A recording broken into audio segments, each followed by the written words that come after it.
প্রিয় ছাত্রছাত্রী, তোমাদের সকলকে স্বাগত ওটু একাডেমির বদমাস চ্যানেলে। আজকে আমরা আলোচনা করব সম্ভাব্য পলিটির কিছু প্রশ্ন এবং উত্তর নিয়ে, যেটা আগামী ডাব্লিউবিএসএসসি গ্রুপ সি এবং গ্রুপ ডি পরীক্ষার জন্য কিন্তু কার্যকরী হয়ে উঠতে পারে।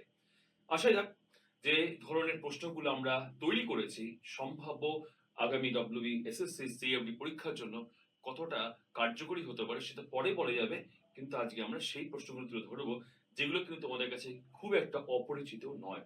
তো শুরু করা যাক আমাদের আজকের পলিটি ক্লাস।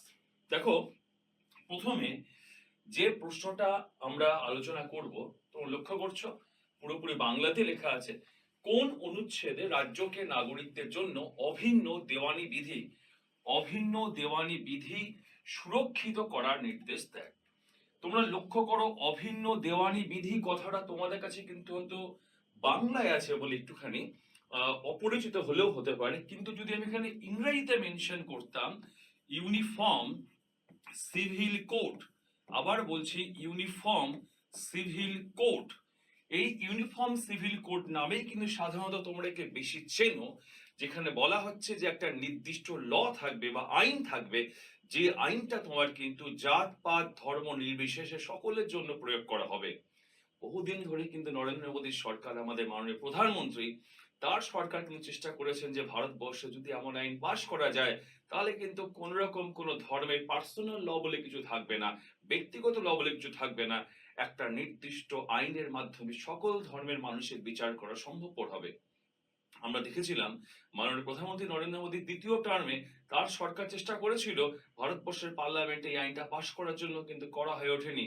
আর এখন তার তৃতীয় টার্ম চলছে, কিন্তু এই সরকারে কিন্তু বিজেপি সে অর্থে সংখ্যাগরিষ্ঠতা না থাকায় তাকে কিন্তু জোট নির্ভর হয়ে সরকার চালাতে হচ্ছে। সুতরাং আদৌ যে এই টার্মেও তার যে এই যে স্বপ্ন একটা ইউনিফর্ম সিভিল কোড বা অভিন্ন দেওয়ানি বিধির আইনটা পাশ করার কতটা কার্যকরী হবে সেই প্রশ্নতে সময় বলবে। বাট যদি এটা কার্যকরী হয়, জানবো কোন ধর্মের কোন পার্সোনাল ল, ব্যক্তিগত ল, সিভিল ম্যাটার্স এর ক্ষেত্রে দেওয়ানি বা যেটা আমরা বলছি এখানে দেওয়ানি মামলার ক্ষেত্রে বা দায়রা মামলার ক্ষেত্রে থাকবে না। অর্থাৎ যে আইন মোতাবেক রাম রহিম থেকে শুরু করে স্যামুয়েল সকলের বিচার কিন্তু একটা আইনের মাধ্যমে হবে, তাকে কিন্তু আমরা বলছি অভিন্ন দেওয়ানি বিধি, বা যাকে আমরা ইংরেজিতে বলছি ইউনিফর্ম সিভিল কোড, যা তোমরা কিন্তু ডিপিএসপিস বা নির্দেশমূলক নীতি পড়ার সময় পেয়েছো। সুতরাং যার সম্পর্কে উল্লেখ করা আছে আমাদের সংবিধানের 44তম অনুচ্ছেদ, যাকে আমরা বলছি 44তম 44th আর্টিকেলে কিন্তু আমাদের উল্লেখ করা আছে কিন্তু ইউনিফর্ম সিভিল কোড বা অভিন্ন দেওয়ানি বিধি, অর্থাৎ একটা নির্দিষ্ট আইন যা কিন্তু জাত পাত নির্বিশেষে সকল ধর্মের মানুষের জন্য প্রযোজ্য হবে। এবং সেটা যদি পাশ হয়ে যায়, জানবে কিন্তু ভারতবর্ষে কিন্তু ইন্টিগ্রিটি বা ঐক্যের প্রশ্নে কিন্তু এটা বড়সড় একটা কিন্তু উদাহরণ হতে পারে যে সবার জন্য একটা নির্দিষ্ট আইন। এবং কোথায় পেয়েছি আমরা, লক্ষ্য করো, আমরা এটা কিন্তু নির্দেশমূলক নীতি বা ডিরেক্টিভ প্রিন্সিপাল পড়ার সময় কিন্তু আমরা এটা কিন্তু পেয়েছি, এই যে ব্যাপারটা, অর্থাৎ ইউনিফর্ম সিভিল কোড বা আমরা অভিন্ন দেওয়ানি বিধি ব্যাপারটা। এবার অভিন্ন দেওয়ানি বিধি যেমন একটা গুরুত্বপূর্ণ প্রশ্ন হতে পারে আগামী পরীক্ষাতে, বা তারপরে দ্বিতীয় প্রশ্ন তোমরা দেখতে পাচ্ছ ভারতীয় সংবিধানে মৌলিক কর্তব্যগুলি কোথায় উল্লেখ করা হয়েছে। দেখো, মৌলিক কর্তব্য আমরা এখানে যেহেতু বাংলায় বলছি, ন্যাচারালি তোমাদের এখানে বুঝতে হবে মৌলিক কর্তব্য অর্থাৎ আমরা এখানে ফান্ডামেন্টাল ডিউটিস এর কথা বলছি, যা তোমরা সাধারণত পড়ে এসছো পার্ট 4 এতে, অর্থাৎ 4 এতে পড়ে এসছো, যা তোমরা পড়ে এসছো ধারা অর্থাৎ অনুচ্ছেদ 51 এতে। তাও এখানে 51 এ যখনই তোমাদের দেখতে পাচ্ছ বা শুনতে পাচ্ছ, অসাধারণ বুঝেই যাচ্ছ যে এটা কিন্তু আমাদের সংবিধানের অরিজিনালি ছিল না, তার মানে এটাকে পরবর্তীকালে যুক্ত করা হয়েছে।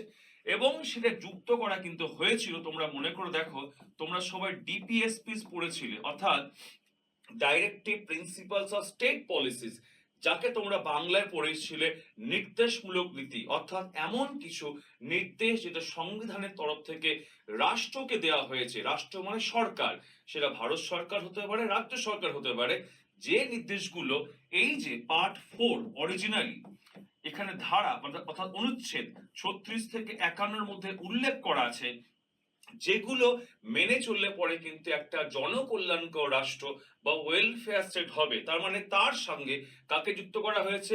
মৌলিক কর্তব্য অর্থাৎ ফান্ডামেন্টাল ডিউটিসটাকে। কোন পার্টে বললাম? পার্ট বললাম 4 কোন আর্টিকেল বললাম? 51 তার মানে ডিপিএসপি এবং ডিউটি দুটো কিন্তু একসঙ্গে রয়েছে, কারণ দুটোরই কিন্তু উদ্দেশ্য হলো একটা জনকল্যাণকর রাষ্ট্র বা ওয়েলফেয়ার স্টেট তৈরি করা। তাহলে প্রশ্নটা কি আছে যে ভারতের সংবিধানে মৌলিক কর্তব্যগুলি কোথায় উল্লেখ করা আছে? তার মানে উল্লেখ করা আসলে কি ছিল না, পরবর্তীকালে সংশোধনের মধ্য দিয়ে, অ্যামেন্ডমেন্টের মধ্য দিয়ে তাকে যুক্ত করা হয়েছিল পার্ট 4 এর মধ্যে। কে যুক্ত করেছিল? যেটা সাধারণত তোমাদের ক্লাসে আমি সবসময় বলে থাকি যে যে কোনো ক্ষেত্রে সারা দেশের জন্য বা যে কোনো অংশের জন্য যদি আইন তৈরি করতে হয়, একটাই পদ্ধতি বা পথ, সেটা হচ্ছে সংশোধন বা অ্যামেন্ডমেন্ট, যার মধ্য দিয়ে কিছু জিনিস যুক্ত হবে, কিছু জিনিস বিযুক্ত হবে, পরিবর্তন হবে। সবকিছু কিন্তু পার্লামেন্ট বা ভারতের সংসদ করবে, এবং যখন সেটা প্রেসিডেন্ট বা রাষ্ট্রপতি সই করবেন, সাইন করবেন, সেটা কিন্তু অ্যাক্টে কনভার্ট হবে। তাহলে অ্যাক্ট কথা মানে এটা কি? আইন। অ্যাক্টের অপোজিট আমরা কি বলছি? বিল। বিল মানে প্রস্তাব। তাহলে কে সাইন করলে বা সই করলে অ্যাক্ট হয়? ভারতের রাষ্ট্রপতি। আর যদি রাষ্ট্রপতি সই না করছেন কি বলবো? বিল। তাহলে কোন পার্টের মধ্যে ডিউটিটা আছে দেখলাম? 4 আর্টিকেল নাম্বারটা কত বললাম? 51 এবং যেটা যুক্ত করা হয়েছিল তোমার নির্দেশমূলক নীতি বা ডিপিএসপির সাথে, কিন্তু খুবই একটা এখানে ইম্পর্টেন্ট একটা ইয়ার ছিল 1976, 1976, 42তম কনস্টিটিউশনাল অ্যামেন্ডমেন্ট অ্যাক্ট, অর্থাৎ 42তম সংবিধান সংশোধনের মধ্য দিয়ে মৌলিক কর্তব্যটাকে নির্দেশমূলক নীতি অর্থাৎ ডাইরেক্টিভ প্রিন্সিপাল অফ স্টেট পলিসির সঙ্গে যুক্ত করা হয়েছিল। শুধু কি আমরা নাগরিক হিসেবে অধিকার পেয়েই যাব? আমাদের কি নাগরিক হিসেবে দায় দায়িত্ব কিচ্ছু নেই? নিশ্চয়ই আছে। সেই উদ্দেশ্য থেকে কিন্তু ভারতবর্ষের সংসদ কিন্তু 1976 সালে 42তম অ্যামেন্ডমেন্ট অ্যাক্টের মধ্য দিয়ে প্রথমে 10টা মৌলিক কর্তব্য এবং পরবর্তীকালে একটা, অর্থাৎ বর্তমানে আমাদের মোট 11টা মৌলিক কর্তব্য কিন্তু আছে। অর্থাৎ নাগরিক হিসাবে আমাদের কি কি কর্তব্য বা ডিউটিস রাষ্ট্রের প্রতি পালন করতে হয়, সেটা কিন্তু এই 11টার মধ্যে কিন্তু উল্লেখ করা আছে। তোমরা সবাই নিশ্চয়ই ভালো করে জানবে। আর্টিকেল নাম্বার 51 থেকে 51 এর মধ্যে কিন্তু উল্লেখ করা আছে। তাহলে কোন অনুচ্ছেদে আমরা দেখতে পাচ্ছি মৌলিক কর্তব্যটা যুক্ত করা হয়েছে? আমরা উত্তর দিলাম 51। তার সঙ্গে সঙ্গে কিন্তু তোমরা যে আনুষঙ্গিক তথ্য জানতে পারলে যে কার সঙ্গে তাকে যুক্ত করা হয়েছিল, কোন সালে কত নম্বর অ্যাক্টের মধ্য দিয়ে যুক্ত করা হয়েছিল, অরিজিনালি কতগুলো ডিউটি ছিল? 10টা। পরে কটা আসলো? একটা। মোট হলো 11 ডিউটি। এবং আরেকটা খুব গুরুত্বপূর্ণ প্রশ্ন, যে কমিটির সুপারিশে এই মৌলিক কর্তব্যটাকে নির্দেশমূলক নীতি অর্থাৎ ডাইরেক্টিভ প্রিন্সিপালের সঙ্গে যুক্ত করা হয়েছিল, সেই নামটাও কিন্তু এখানে খুব গুরুত্বপূর্ণ, মনে রাখার মতন। কিন্তু তোমরা মনে রাখবে শরণ সিং কমিটি। এই শরণ সিং কমিটি সুপারিশ করেছিলেন বলেই কিন্তু মৌলিক কর্তব্যটাকে ডাইরেক্টিভ প্রিন্সিপালের সঙ্গে যুক্ত করা হলো। তাহলে যদি এটাকে আমরা একবার ছোট্ট করে যদি রিভাইজ করি, এইটুকুনো জিনিস যে কোন অংশে আছে মৌলিক কর্তব্য, আমরা বলছি পার্ট 4 কোন আর্টিকেলের মধ্যে আছে? আমরা বলছি অনুচ্ছেদ বা আর্টিকেল 51। অরিজিনালি বা আসলে কতগুলো ডিউটি ছিল? 10টা। পরে এসছে আরো একটা, মোট হলো 11টা ডিউটি। এবং কার সুপারিশে এটাকে নির্দেশমূলক নীতির সঙ্গে যুক্ত করা হয়েছিল? আমরা কিন্তু এখানে পেয়ে গেলাম শরণ সিং কমিটি সেই সুপারিশ করেছেন বলে ডিউটিটাকে ডিপিএসপির সঙ্গে কিন্তু যুক্ত করা হলো। তাহলে তোমরা কিন্তু একটা কোশ্চেনের উত্তর খুঁজতে গিয়ে কিন্তু তার সঙ্গে সঙ্গে আনুষঙ্গিক আরো কিছু তথ্য কিন্তু এখানে তোমরা পেয়ে গেলে, যেগুলো তোমাদের কিন্তু এখানে কিন্তু মনে রাখার বিষয়। অর্থাৎ এগুলো কিন্তু খুবই একটা ভাইটাল এবং ইম্পর্টেন্ট জিনিস, যেগুলো কিন্তু আমরা পেয়ে যাচ্ছি এই সব প্রশ্নগুলোর উত্তরগুলোকে সমাধান করতে গিয়ে। সুতরাং তোমাদের এগুলো কিন্তু সব মনে রাখতে হবে। এবার আমরা চলে আসি পরের কোশ্চেনটাতে, অর্থাৎ 3 নম্বর কোশ্চেন। আমরা কি দেখতে পাচ্ছি? বর্তমানে সংবিধানে কতগুলি বা কতটি মৌলিক দায়িত্ব রয়েছে? মৌলিক দায়িত্ব রয়েছে। তাহলে এখানে এখানে অ্যাকচুয়ালি দেখো, মৌলিক দায়িত্ব বলতে কিন্তু আমি যে আগের কোশ্চেন তোমার পেলে কর্তব্য, সেটাকে কিন্তু একটু ঘুরিয়ে বলা হচ্ছে দায়িত্ব। অর্থাৎ এখানে কিন্তু বলা হচ্ছে ফান্ডামেন্টাল ডিউটিজ এর কথাই আবার কিন্তু ঘুরে ফিরে বলা হচ্ছে। লক্ষ্য করো, এর উত্তর তোমরা কিন্তু এই মাত্রই পেয়ে গেছিলে আগের কোশ্চেনের মধ্যে। আমি তোমাদের কি বললাম যে আসলে অরিজিনালি 10টা ডিউটি এসেছিল কবে? তোমাদের উত্তর দিয়েছিলাম 1976 সালে 42তম সংবিধান সংশোধনীর মধ্য দিয়ে। এবং পরবর্তীকালে একটা অর্থাৎ 11th ডিউটিটা কবে এসেছিল? 2002 সালে 86তম সংবিধান সংশোধনীর মধ্য দিয়ে। তোমরা লক্ষ্য করো, আমি বলছি সংবিধান সংশোধনী, ইংরেজিতে বলছো কনস্টিটিউশন অ্যামেন্ডমেন্ট অ্যাক্ট। এটা হচ্ছে সিএএ মানে কনস্টিটিউশন অ্যামেন্ডমেন্ট অ্যাক্ট, বাংলায় বললে সংবিধান সংশোধনী আইন। তাহলে আমাদের মোট এখন ডিউটিস বা কর্তব্য, যাকে দায়িত্ব বলছি, কতগুলো আছে? 11টা। অরিজিনাল ছিল কতগুলো? 10টা। পরে কতগুলো এসছে? একটা। মোট কতগুলো হচ্ছে? 11টা।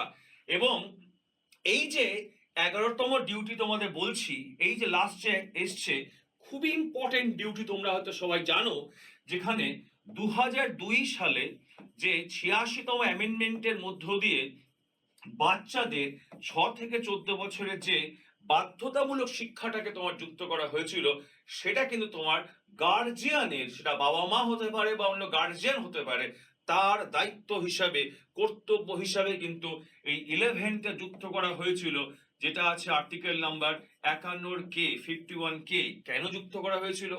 কারণ 6 থেকে 14 বছর তো বর্তমানে আমাদের মৌলিক অধিকার, যেটা কিন্তু আমাদের 21 এর মধ্যে রয়েছে। কিন্তু ভেবে দেখো, আজকে একটা 14 বছর বয়সের বাচ্চা, সে যদি পড়াশোনা থেকে বা এডুকেশন থেকে বঞ্চিত হয়, সে নিজেকে এতটা সচেতন যে আমি লেখাপড়া শিখতে পারছি না, মহামান্য আদালত আপনি বিচার করুন, সে যাবে কোর্টে, সে নিজের অধিকার খুঁজে পাবে, তা তো সম্ভবপর নয়। তাহলে সেই ক্ষেত্রে গার্জিয়ানের দায়িত্ব হলো তাকে কিন্তু স্কুলে পাঠানো, লেখাপড়া শেখানো, এবং তার কিন্তু দায়িত্বের মধ্যে পড়ছে। তাহলে বাচ্চার অধিকার হচ্ছে আলাদা, গার্জেনের ডিউটিটা আলাদা। তাহলে বাচ্চার মৌলিক অধিকার, গার্জেনের কিন্তু ডিউটি, এটা কিন্তু তফাৎটা মাথায় রাখতে আমাদের হবে।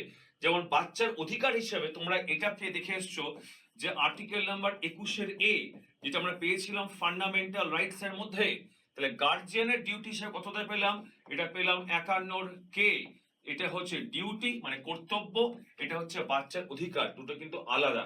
তাহলে লক্ষ্য করো, বর্তমানে সংবিধানে কতগুলি মৌলিক কর্তব্য বা দায়িত্ব রয়েছে? আমরা এখানে উত্তর দিলাম হচ্ছে আমাদের বর্তমানে 11টা আছে। তাহলে ছোট্ট করে রিভাইজ করে নি।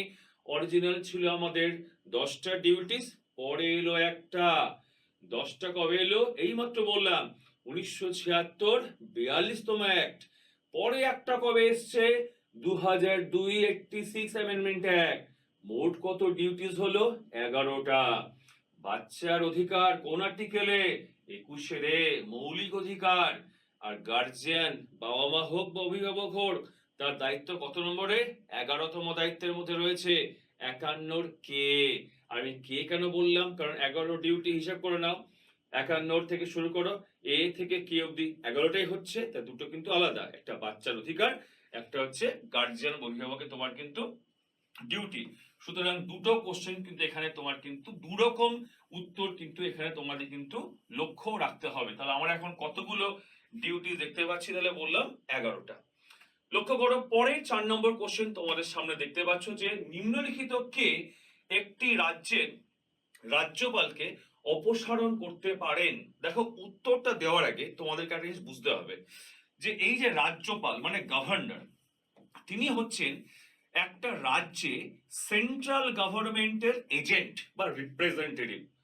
যদিও রাজ্যপালের পোস্ট হচ্ছে একটা কিন্তু কনস্টিটিউশনাল পোস্ট মানে সাংবিধানিক পোস্ট, তাহলে সংবিধানের কথা বলা আছে। এবং রাজ্যপাল কিন্তু রাজ্যে কাজ করছেন ভারত সরকারের প্রতিনিধি হিসাবে। তোমরা দেখতে পাচ্ছ আমাদের রাজ্যের বর্তমান রাজ্যপাল ডক্টর সিভি আনন্দ বোস ভীষণ অ্যাক্টিভ, ভীষণ সক্রিয়। এর আগের রাজ্যপাল জগদীপ ধনকর ভীষণ সক্রিয় ছিলেন। তার আগের গভর্নর বা রাজ্যপাল ছিলেন হচ্ছে কেশবনাথ ত্রিপাঠী। তাহলে তোমরা এই গভর্নরদের নাম মূলত তোমার ত্রিপাঠীর পরের যে গভর্নর ধনকর ছিলেন এবং বর্তমান পশ্চিমবঙ্গের রাজ্যপাল শুনতে পাও। কিন্তু ভারতবর্ষের বাদ বাকি সব রাজ্যের রাজ্যপালের নামটা তোমার যদি এখন জিজ্ঞেস করা হয়, তোমার ভাবতে হবে কোন রাজ্যের কে রাজ্যপাল আছেন। অ্যাকচুয়ালি দেখো, গভর্নর তো বললাম এটা সেন্ট্রালের এজেন্ট বা কনস্টিটিউশন পোস্ট হিসেবে রাজ্যে কাজ করছেন। ভারত সরকার যার মাধ্যমে রাজ্যগুলোকে নিয়ন্ত্রণ করে, সেই হচ্ছে গভর্নর। তার মানে তুমি লক্ষ্য করো, সেন্ট্রালে এনডিএ চালাচ্ছেন সরকার, বিজেপি লিড করছেন। যেসব রাজ্যে এনডিএ সরকার আছে, এক প্রকার সেসব রাজ্যে গভর্নর বা রাজ্যপালের ভূমিকাটা দেখা যায় যে এক প্রকার সোনার খাঁচায় থাকা পাখির মতোই তিনি দায়িত্বভার পালন করছেন। কিন্তু যে সমস্ত রাজ্যে সেন্ট্রালে বা কেন্দ্রে একটা সরকার, রাজ্য অন্য সরকার, মানে দুটো অপোনেন্ট পার্টির সরকার, আমরা দেখতে পাই সেই সমস্ত রাজ্যের রাজ্যপালরা কিছুটা হলেও কিন্তু সক্রিয় বা অনেকাংশে কিন্তু অতি সক্রিয় ভূমিকা দেখা যায়। এটা সাধারণত আমাদের রাজ্যে দেখা যায়। তবে কি রাজ্যপাল এরকম ভূমিকা কি হওয়া উচিত নয়? 100 বার হওয়া উচিত, যতই সেটা সাংবিধানিক পোস্ট হোক না কেন, কিন্তু দেখা যায় না, এটাই দুর্ভাগ্য। সুতরাং যে এই যে রাজ্যপালকে তাহলে নিয়োগ করতে পারেন, যে তিনি কিন্তু অপসারণ করতে পারেন, তাহলে এখানে রাজ্যপালকে নিয়োগ করা বা অপসারণ করার ক্ষমতা কিন্তু একমাত্র ভারতের রাষ্ট্রপতির আছে, মানে প্রেসিডেন্ট অফ ইন্ডিয়া। যদিও তোমরা জানো যে রাজ্যপালের স্বাভাবিক যে মেয়াদ সেটা 5 বছর, কিন্তু মাথায় রাখো 5টা বছর তার যে মেয়াদ তিনি সম্পূর্ণ করতে পারবেন তার নিশ্চয়তা নেই। 5 বছরের আগে রাজ্যপালকে যখন তখন কিন্তু সরানো যেতে পারে। আবার গভর্নরের কিন্তু পারফরমেন্সে যদি সরকার অর্থাৎ ভারত সরকার কিন্তু রাজ্য নয় সন্তুষ্ট থাকেন যে না খুব ভালো কাজ করছেন, আমি যা বলেছি তাই মেনে চলেছেন, তার মাধ্যমে রাজ্যকে আমি পুরো টাইট দিতে পেরেছি, তাহলে কিন্তু তাকে পুনরায় নিয়োগ করার অর্থাৎ রিঅ্যাপয়েন্টমেন্টেরও কিন্তু অপশন আছে। কিন্তু জানবে, এটা মাথায় রাখবে যে প্রেসিডেন্ট অফ ইন্ডিয়া সে দেশের সাংবিধানিক প্রধান, তার যেমন একটা ফর্মাল ইমপিচমেন্ট প্রসিডিওর আছে, রাজ্যের রাজ্যপাল সে যে রাজ্যের কনস্টিটিউশনাল হেড, তার কিন্তু সেই অর্থে কোনো ফর্মাল ইমপিচমেন্ট নেই। তার পদে থাকা বা না থাকা পুরোটাই কিন্তু নির্ভর করে রাষ্ট্রপতি অর্থাৎ প্রেসিডেন্টের মর্জির উপরে। প্রেসিডেন্ট চাইলে রাখতে পারেন, চাইলে তাকে 5 বছর আগে যখন তখন সরিয়েও দিতে পারেন। যদিও তোমরা প্রেসিডেন্ট বলছি বলে ভেবো না যে প্রেসিডেন্ট হয়তো নিজের ইচ্ছায় করছেন, পদ্মার পিছনে কিন্তু আসল গল্পটা কিন্তু ভারত সরকারের হাতেই থাকে। আশা করি তোমরা সেটা বোঝো। সুতরাং আমরা এখানে পেয়ে গেলাম যে কে রাজ্যপালকে অপসারণ করতে পারেন, তার নির্দিষ্ট মেয়াদের আগেও করতে পারেন, আমরা দেখতে পাচ্ছি রাষ্ট্রপতি। এবং তোমরা আগের কোশ্চেনগুলোর মধ্যে ছোট্ট করে ঝালিয়ে নাও, তাহলে রাজ্যপালকে নিয়োগ করছেন কে? রাষ্ট্রপতি। অপসারণ করবেন কে? রাষ্ট্রপতি। স্বাভাবিক মেয়াদ কত বছর বললাম? 5 বছর। আর এটাও নির্ভর করছে তার 5 বছরের স্বাভাবিক মেয়াদটা নির্ভর করবে রাষ্ট্রপতির মর্জির উপরে। তাহলে রাষ্ট্রপতি চাইলে পরে রাজ্যপালকে যখন তখন রিমুভ করতে পারে, কিন্তু প্রেসিডেন্ট বা রাষ্ট্রপতির মতো তার কিন্তু কোনো ফর্মাল ইমপিচমেন্ট প্রসিডিওর কিন্তু নেই। দেখো, এবার পরের কোশ্চেন আমরা চলে যাচ্ছি 5 নম্বর। কি দেখতে পাচ্ছ যে কোন সংস্থাটি কেন্দ্র ও রাজ্য সরকারের মধ্যে করের বন্টন সুপারিশ করে? দেখো, এখানে করের কথা যখন দেখতে পাচ্ছ তখন নর্মালি এখানে কর বলতে আমরা কি বুঝি? ট্যাক্স বুঝি। কিন্তু এখানে তোমরা কোশ্চেনটা সেই অর্থে বুঝবো না। ধরো আজকে মূলত বা রাজ্য সরকারকে কি করছে ভারত সরকার, তার যে উপার্জন ইনকামস, সেই উপার্জনের শেয়ার দিচ্ছেন, ভাগ দিচ্ছে। এবং সেই ভাগটা এমন নয় যে তোমার এটা ভেবো না যে হয়তো সেন্ট্রাল গভর্নমেন্টকে যে যতটা খুশি করতে পারবে সে অনুপাতে সে রাজ্য বোধ বকশিস পাবে, তা নয়। সাংবিধানিক পরিকাঠামোর মধ্যে কেন্দ্রে একটা সরকার, রাজ্যে অন্য দলের সরকার থাকতে পারে, বা সেম পার্টির সরকারও থাকতে পারে, কেন্দ্র রাজ্য মিলিয়ে, তাতে কিছু যায় আসে না।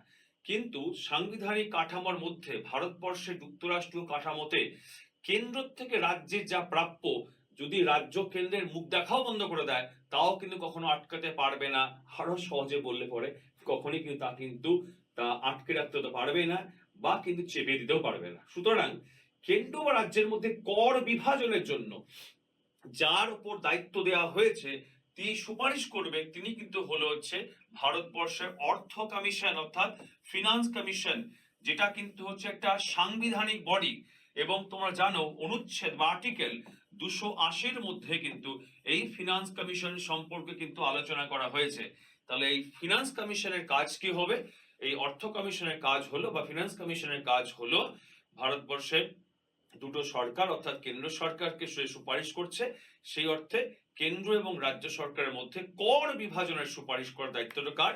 অর্থ কমিশনের, ফিনান্স কমিশনের। আমরা আর কি জানলাম? কোন আর্টিকেল বা অনুচ্ছেদে এই ফিনান্স কমিশন সম্পর্কে আলোচনা করা হয়েছে আমাদের সংবিধানে? আমরা দেখতে পাচ্ছি আর্টিকেল বা অনুচ্ছেদ 280। তার সঙ্গে সঙ্গে আমরা এটাও জানলাম যে এটা কিন্তু হলো একটা কনস্টিটিউশনাল বডি, সংবিধানের কথা বলা আছে। এবং তার সঙ্গে সঙ্গে তোমাদের এটাও মাথায় রাখতে হবে যে প্রথম ফিনান্স কমিশন বা অর্থ কমিশন কবে গঠিত হয়েছিল? 1951 সালে, 1951-এ। এবং তার চেয়ারম্যান ছিলেন কিন্তু কে সি নিয়োগী। নামটা কিন্তু খুব ইম্পর্টেন্ট, মাথা রাখবে, কে সি নিয়োগী। এবং সব থেকে বড় প্রশ্ন, যেটা বর্তমানে ফিনান্স কমিশন, যেটা ইতিমধ্যেই চালু হয়ে গেছে, 16তম এই ফিনান্স কমিশন তিনি দায়িত্বভার নিয়েছেন গত মাসের। তারপর তোমরা এখন ক্লাস করছো ডিসেম্বর, গত 2025, মানে এটা 2025 চলছে, তার আগের মাস মানে গত মাসের নভেম্বর মাসে অলরেডি কিন্তু ইতিমধ্যে কিন্তু 16তম অর্থ কমিশন বা ফিনান্স কমিশন তার দায়িত্বভার বুঝে নিয়েছেন, যার মেয়াদ কিন্তু হবে 2025 থেকে। তার কিন্তু টার্ম শুরু হয়ে গেছে, অর্থাৎ তার এখন কিন্তু আগামী 5 বছর তার মেয়াদ কিন্তু চলবে। তাহলে এখানে বুঝতেই পারছো যে অর্থ কমিশন কাজটা কি দেখতে পাচ্ছি, কেন্দ্র রাজ্য সরকার মধ্যে কর বিভাজন করা। কোন অনুচ্ছেদে বললাম? অনুচ্ছেদ 280, এটা সাংবিধানিক বডি। এবং বর্তমানে 16তম ফিনান্স কমিশন তিনি কার্যভার বুঝে নিয়েছেন গত নভেম্বর মাস, এই বছরের নভেম্বর মাসে। এবং প্রথম ফিনান্স কমিশন চেয়ারম্যান ছিলেন কে সি নিয়োগী, এবং সেটা গঠিত হয়েছিল কিন্তু 1951 সালে। লক্ষ্য রাখো, আমি কিন্তু বলেছি এটা কিন্তু সাংবিধানিক বডি, এবং ধারাটাও কিন্তু অবশ্যই মাথায় রাখবে, খুবই গুরুত্বপূর্ণ একটা প্রশ্ন, যেটা কিন্তু বাদ দেওয়া যায় না অর্থ কমিশন পড়তে। দেখো, আমরা পরের কোশ্চেন চলে আসলাম, 6 নম্বর কোশ্চেন। দেখতে পাচ্ছ কি, কোন সংশোধনীতে প্রস্তাবনায় সমাজতন্ত্র এবং ধর্মনিরপেক্ষ এই শব্দ দুটিকে যোগ করা হয়েছে, শব্দ যোগ করা হয়েছে? দেখো, সমাজতন্ত্র যদি বলা হয়, তোমরা জানো এটাকে সোশ্যালিজম বলে, ধর্মনিরপেক্ষ মানে হচ্ছে সেকুলারিজম। আমরা যখন প্রস্তাবনা পড়েছিলাম, আমরা প্রস্তাবনা সম্পর্কে হয়তো বেশি দিন জানিনি, বাট প্রস্তাবনা আমাদের নজরে পড়েছে ছোটবেলা থেকে। বিভিন্ন রকম টেক্সট বুকস পড়তে গিয়ে তার প্রস্তাবনা দিয়ে শুরু হতো, এটা আমরা দেখেছি। এবার যখন সংবিধান চালু হলো, অর্থাৎ 26শে জানুয়ারি 1950, সেই দিন আমাদের সংবিধানের মধ্যে 3টে শব্দ ছিল। সোভারেনিটি ছিল, ডেমোক্রেসি ছিল, এবং তোমার কিন্তু এখানে তোমার রিপাবলিক, এই শব্দ ছিল। অর্থাৎ তোমার সার্বভৌম ছিল, গণতন্ত্র ছিল, প্রজাতন্ত্র ছিল। তাহলে এস ফর কি বলছি? সোভারেনিটি মানে সার্বভৌমত্ব। ডি ফর কি বলছি? ডেমোক্রেসি মানে গণতন্ত্র। আর ফর কি বলছি? রিপাবলিক মানে প্রজাতন্ত্র। তার মানে যখন সংবিধান চালু হলো, তখন ইন্ডিয়া কি ছিল, আমরা এই 3টে শব্দ দ্বারা কিন্তু চিহ্নিত করতে পারতাম। কিন্তু এই তোমার প্রস্তাবনার মধ্যে যেহেতু শব্দগুলো যুক্ত করা হয়েছিল, যেটার মধ্যে দিয়ে প্রস্তাবনায় অ্যাড করা হলো, সেই প্রস্তাবনাটা একটা বারই সংশোধন হলো 1976 সালে 42তম অ্যামেন্ডমেন্ট অ্যাক্ট। আমি সিএএ লিখছি, তোমাদের আমি আগেই বলেছিলাম কনস্টিটিউশন অ্যামেন্ডমেন্ট অ্যাক্ট, বাংলায় বললে সংবিধান সংশোধনী আইন। কততম বলছি? 42তম। কেউ কিন্তু আবার ভাবতে যেও না 42 বার নয় তো, না, একবারই হয়েছিল। তার সিকোয়েন্সটা ছিল হচ্ছে 42, 42nd। এটা কোন সালে হলো? 1976 সালে। সেখানে তোমার কিন্তু যে শব্দগুলো যুক্ত হয়েছিল, তার মধ্যে তোমার কিন্তু সোশ্যালিজম ছিল এবং সেকুলারিজমও ছিল কিন্তু। তার মানে যদি এখান থেকে তোমার 3টি শব্দ যুক্ত হওয়ার ব্যাপার ছিল, কিন্তু এখানে আমার বলা হয়েছে কোন কোন শব্দগুলো এখানে, এই দুটো শব্দ যুক্ত করা হয়েছিল কোন সংশোধনের মধ্য দিয়ে। তাহলে আমরা এখানে উত্তর দেব 42তম, যার সালটা ছিল হচ্ছে 1976 সালে এটা কিন্তু যুক্ত করা হয়েছিল। আর যখনই তোমাদের সামনে 42তম বলছি, 1976 বলছি, তোমরা কিন্তু ভীষণভাবে এটাকে পরিচিত মিনি কনস্টিটিউশন নামে। অর্থাৎ এই সালে এই অ্যাক্টের মধ্য দিয়ে একাধিক বিষয় কিন্তু পার্লামেন্ট অ্যামেন্ডমেন্ট বা সংশোধন করেছিলেন। তাহলে যদি তোমাদের প্রশ্ন করা হয় মিনি কনস্টিটিউশন কততম অ্যাক্টে বলা হয়, তোমরা বলছো 42তম, 1976। কোন অ্যাক্টের মধ্য দিয়ে সোশ্যালিজম, সমাজতন্ত্র, ধর্মনিরপেক্ষ শব্দগুলো যুক্ত করা হলো? আমরা বলছি 42তম সংবিধান সংশোধনী আইন 1976। কে যুক্ত করেছিলেন? উত্তর তোমাদের একটু আগেই আমি দিয়ে দিয়েছি, পার্লামেন্ট যুক্ত করেছিল সংবিধান সংশোধনের মধ্য দিয়ে। আর যখন প্রেসিডেন্ট সাইন করেন বা সই করেন, তখন কি বলা হয়? আইন বা অ্যাক্ট। না করলে কি বলা হয়? বিল। তার মানে আমরা কিন্তু এখানে পেলাম 42তম অ্যাক্টের মধ্য দিয়ে এটাকে যুক্ত করা হয়েছিল। তার মানে কোশ্চেন শেষ হলো। পরের কোশ্চেন চলে আসছে, দেখো 7 নম্বর কোশ্চেন। একটি অনাস্থা প্রস্তাব একটি নিন্দা প্রস্তাব থেকে পৃথককরণ বলছে। প্রথম অপশন দেখতে পাচ্ছ যে নিন্দা উভয় হাউসে, মানে হাউসে মানে হচ্ছে কক্ষে। এই কক্ষ বলতে সেটা হতে পারে, যেহেতু আমরা লোকসভা দেখতে পাচ্ছ না, পার্লামেন্টে বলছি, সেটা আপার হাউসকে বলা হয় রাজ্যসভা, উচ্চকক্ষ। লোয়ার হাউস বা নিম্ন কক্ষকে বলা হচ্ছে তোমার লোকসভা। তোমার উভয় হাউসে, উভয় কক্ষে পেশ করা যেতে পারে অনাস্থা শুধুমাত্র লোকসভা, অনাস্থা শুধুমাত্র লোকসভা। খ অপশনে বলছে সরকারকে অবশ্যই অনাস্থার উপর পদত্যাগ করতে হবে, নিন্দা নয়। গতে বলছে ক খ উভয়, ঘতে বলছে কোনটা নয়। দেখো প্রথমে আগে আমাদের এই অনাস্থা সম্পর্কে আর এই লোকসভা সম্পর্কে আমি মার্কিং করলাম। আগে কেন দুটো মার্কিং করলো আগে বোঝো। আমরা সবাই জানি যে পার্লামেন্টের উচ্চকক্ষ হচ্ছে রাজ্যসভা, পার্লামেন্টের নিম্নকক্ষ হচ্ছে লোকসভা। তাহলে দেশের যদি সরকার তৈরি করতে হয়, যে দলটা এই লোকসভাতে সংখ্যাগরিষ্ঠতা বা মেজরিটি পাবে তারাই সরকার তৈরি করবে। তার কারণ হচ্ছে আমরা, অর্থাৎ যারা অ্যাডাল্ট ফ্র্যাঞ্চাইজি, অর্থাৎ যাদের 18 বছর বয়স পূর্ণ হয়ে গেছে, যাকে আমরা বাংলায় বলছি সার্বজনীন প্রাপ্তবয়স্কের ভোটার, আমরা সবাই তো লোকসভাতেই ভোট দিচ্ছি। তার মানে তোমাদের যার যেখানে বাড়ি একটা করে নিশ্চয়ই এমপি আছেন, তাহলে সেই এমপি কোথায় তোমার রিপ্রেজেন্ট করছেন? তোমাদের সবাইকে লোকসভাতে। যেহেতু আমরা লোকসভাতে প্রত্যক্ষভাবে ভোট দিচ্ছি, 18 বছর বয়স হয়েছে তাই ভোট দিচ্ছি, তাহলে যে দলটা লোকসভাতে মেজরিটি পাবে, সংখ্যাগরিষ্ঠতা পাবে, সরকার কিন্তু তারাই তৈরি করবেন। তার মানে সরকার গঠনের সাথে আপার হাউসের উচ্চ কক্ষের কোনো সম্পর্ক নেই। সরকার তৈরি করতে গেলে একমাত্র নিম্নকক্ষেই সংখ্যাগরিষ্ঠতা পেতে হবে। তার কারণ আমরা সেখানে ডিরেক্ট ভোট দিচ্ছি। আমরা মানে কারা? ভারতবর্ষের জনগণ, পিপল অফ ইন্ডিয়া, যাদের 18 বছর বয়স হয়ে গেছে। কিন্তু একটা কথা, এটা তোমরা একটা অ্যাডিশনাল ইনফরমেশন বা অতিরিক্ত তথ্য বলে মনে রাখবে, যে প্রধানমন্ত্রী কে হবেন বা কাউন্সিল অফ মিনিস্টার, মন্ত্রীগোষ্ঠী কোথা থেকে নির্বাচিত হবেন, তার কিন্তু কোনো বাধ্যবাধকতা নেই। অর্থাৎ প্রধানমন্ত্রী বা মন্ত্রিসভা যে কোনো কক্ষ থেকে, যে কোনো হাউস থেকেই নির্বাচিত হতে পারেন। তাহলে আমি হাউস বলতে বুঝতে পারছি কক্ষটাকে বলছে, সে আপার থেকে হোক লোয়ার থেকে হোক কিচ্ছু যায় আসে না, কিন্তু সংখ্যাগরিষ্ঠতা সব সময় পেতে হবে নিম্নকক্ষে, তাহলেই সরকার তৈরি করার প্রশ্ন আসছে। আর যদি তুমি সংখ্যাগরিষ্ঠতা না পাও, সরকার গঠনের কথা ভাবা যাবে না। আমরা এটাও জানলাম প্রধানমন্ত্রী বা মন্ত্রী যে কোনো কক্ষের হতে পারেন। সুতরাং যদি অনাস্থা আনতে হয়, অর্থাৎ নো কনফিডেন্স, যাকে আমি ইংরেজিতে বলছি নো কনফিডেন্স যদি আনতে হয়, তাহলে সেক্ষেত্রে একমাত্র তোমার কিন্তু লোকসভাতেই আনতে হবে, লোকসভাতেই। এবং এই নো কনফিডেন্স আনার জন্য কমপক্ষে 50টা সদস্যের কিন্তু সমর্থন প্রয়োজন। অবশ্যই যখন বেশিরভাগ সদস্যের সম্মতির ভিত্তিতে প্রস্তাবটা পাস হবে, তাহলে কিন্তু সেক্ষেত্রে নো কনফিডেন্সটা পাস হবে, নাহলে হওয়ার কোনো প্রশ্নই উঠছে না। তাহলে অনাস্থা আনছে কোন হাউসে বা কোন কক্ষে? আমরা বলছি লোকসভাতে। কেন লোকসভাতে? আমরা সেখানে প্রত্যক্ষভাবে ভোট দিচ্ছি তাই। আমরা মানে কারা? যাদের 18 বছর বয়স হয়ে গেছে, ভারতবর্ষের জনগণ। অনাস্থার সাথে কি আপার হাউসে কোনো সম্পর্ক আছে? উত্তরটা কখনোই না। তার কারণ সেখানে মানুষ কখনোই প্রত্যক্ষভাবে ভোট দিচ্ছে না। আর যদি অনাস্থা প্রস্তাবটা লোকসভা থেকে পাশ হয়ে যায়, তাহলে কি হবে? অবশ্যই সরকার কিন্তু ভেঙে যাবে। আর সরকার ভাঙলে পরে তোমরা সবাই জানো যে পরবর্তী 6 মাসের মধ্যে আবার কিন্তু ফ্রেশ ইলেকশন হবে, সেই ব্যবস্থা করতে হবে। তার মানে এখানে প্রথম যে অপশন কতে বলেছে নিন্দা উভয় হাউসে পেশ করা যেতে পারে, অনাস্থা শুধু লোকসভায়, এটাকে আমি বলছি কারেক্ট। কারণ একমাত্র লোকসভায়, কেন? কারণ ডিরেক্ট ভোট দিচ্ছি বললাম। পরের অপশন আছে সরকারকে অবশ্যই অনাস্থার উপর হত্যা করতে হবে, নিন্দায় নয়। নিন্দা তো যে কেউ করতে পারে, যে কেন তোমার প্রধানমন্ত্রী বা মন্ত্রিসভা এত টাকা খরচা করে বিদেশ বিদেশ ঘুরে বেড়াচ্ছেন, তার এত কেন প্লেনের খরচ হচ্ছে, গভর্নমেন্ট কেন এই পদক্ষেপ নিল, ওই পদক্ষেপ নিল। অপোজিশন বা বিরোধী দল সরকার পক্ষের সমালোচনা করবে, সরকার পক্ষ বিরোধী পক্ষের সমালোচনা করবে, এটা তো রাজনীতির স্বাভাবিক বিষয়। সমালোচনা করছে না, একে অপর বন্ধুত্ব হয়ে থাকছে, এটা তো কখনো অতটা বিশ্বাসযোগ্য হতে পারে না।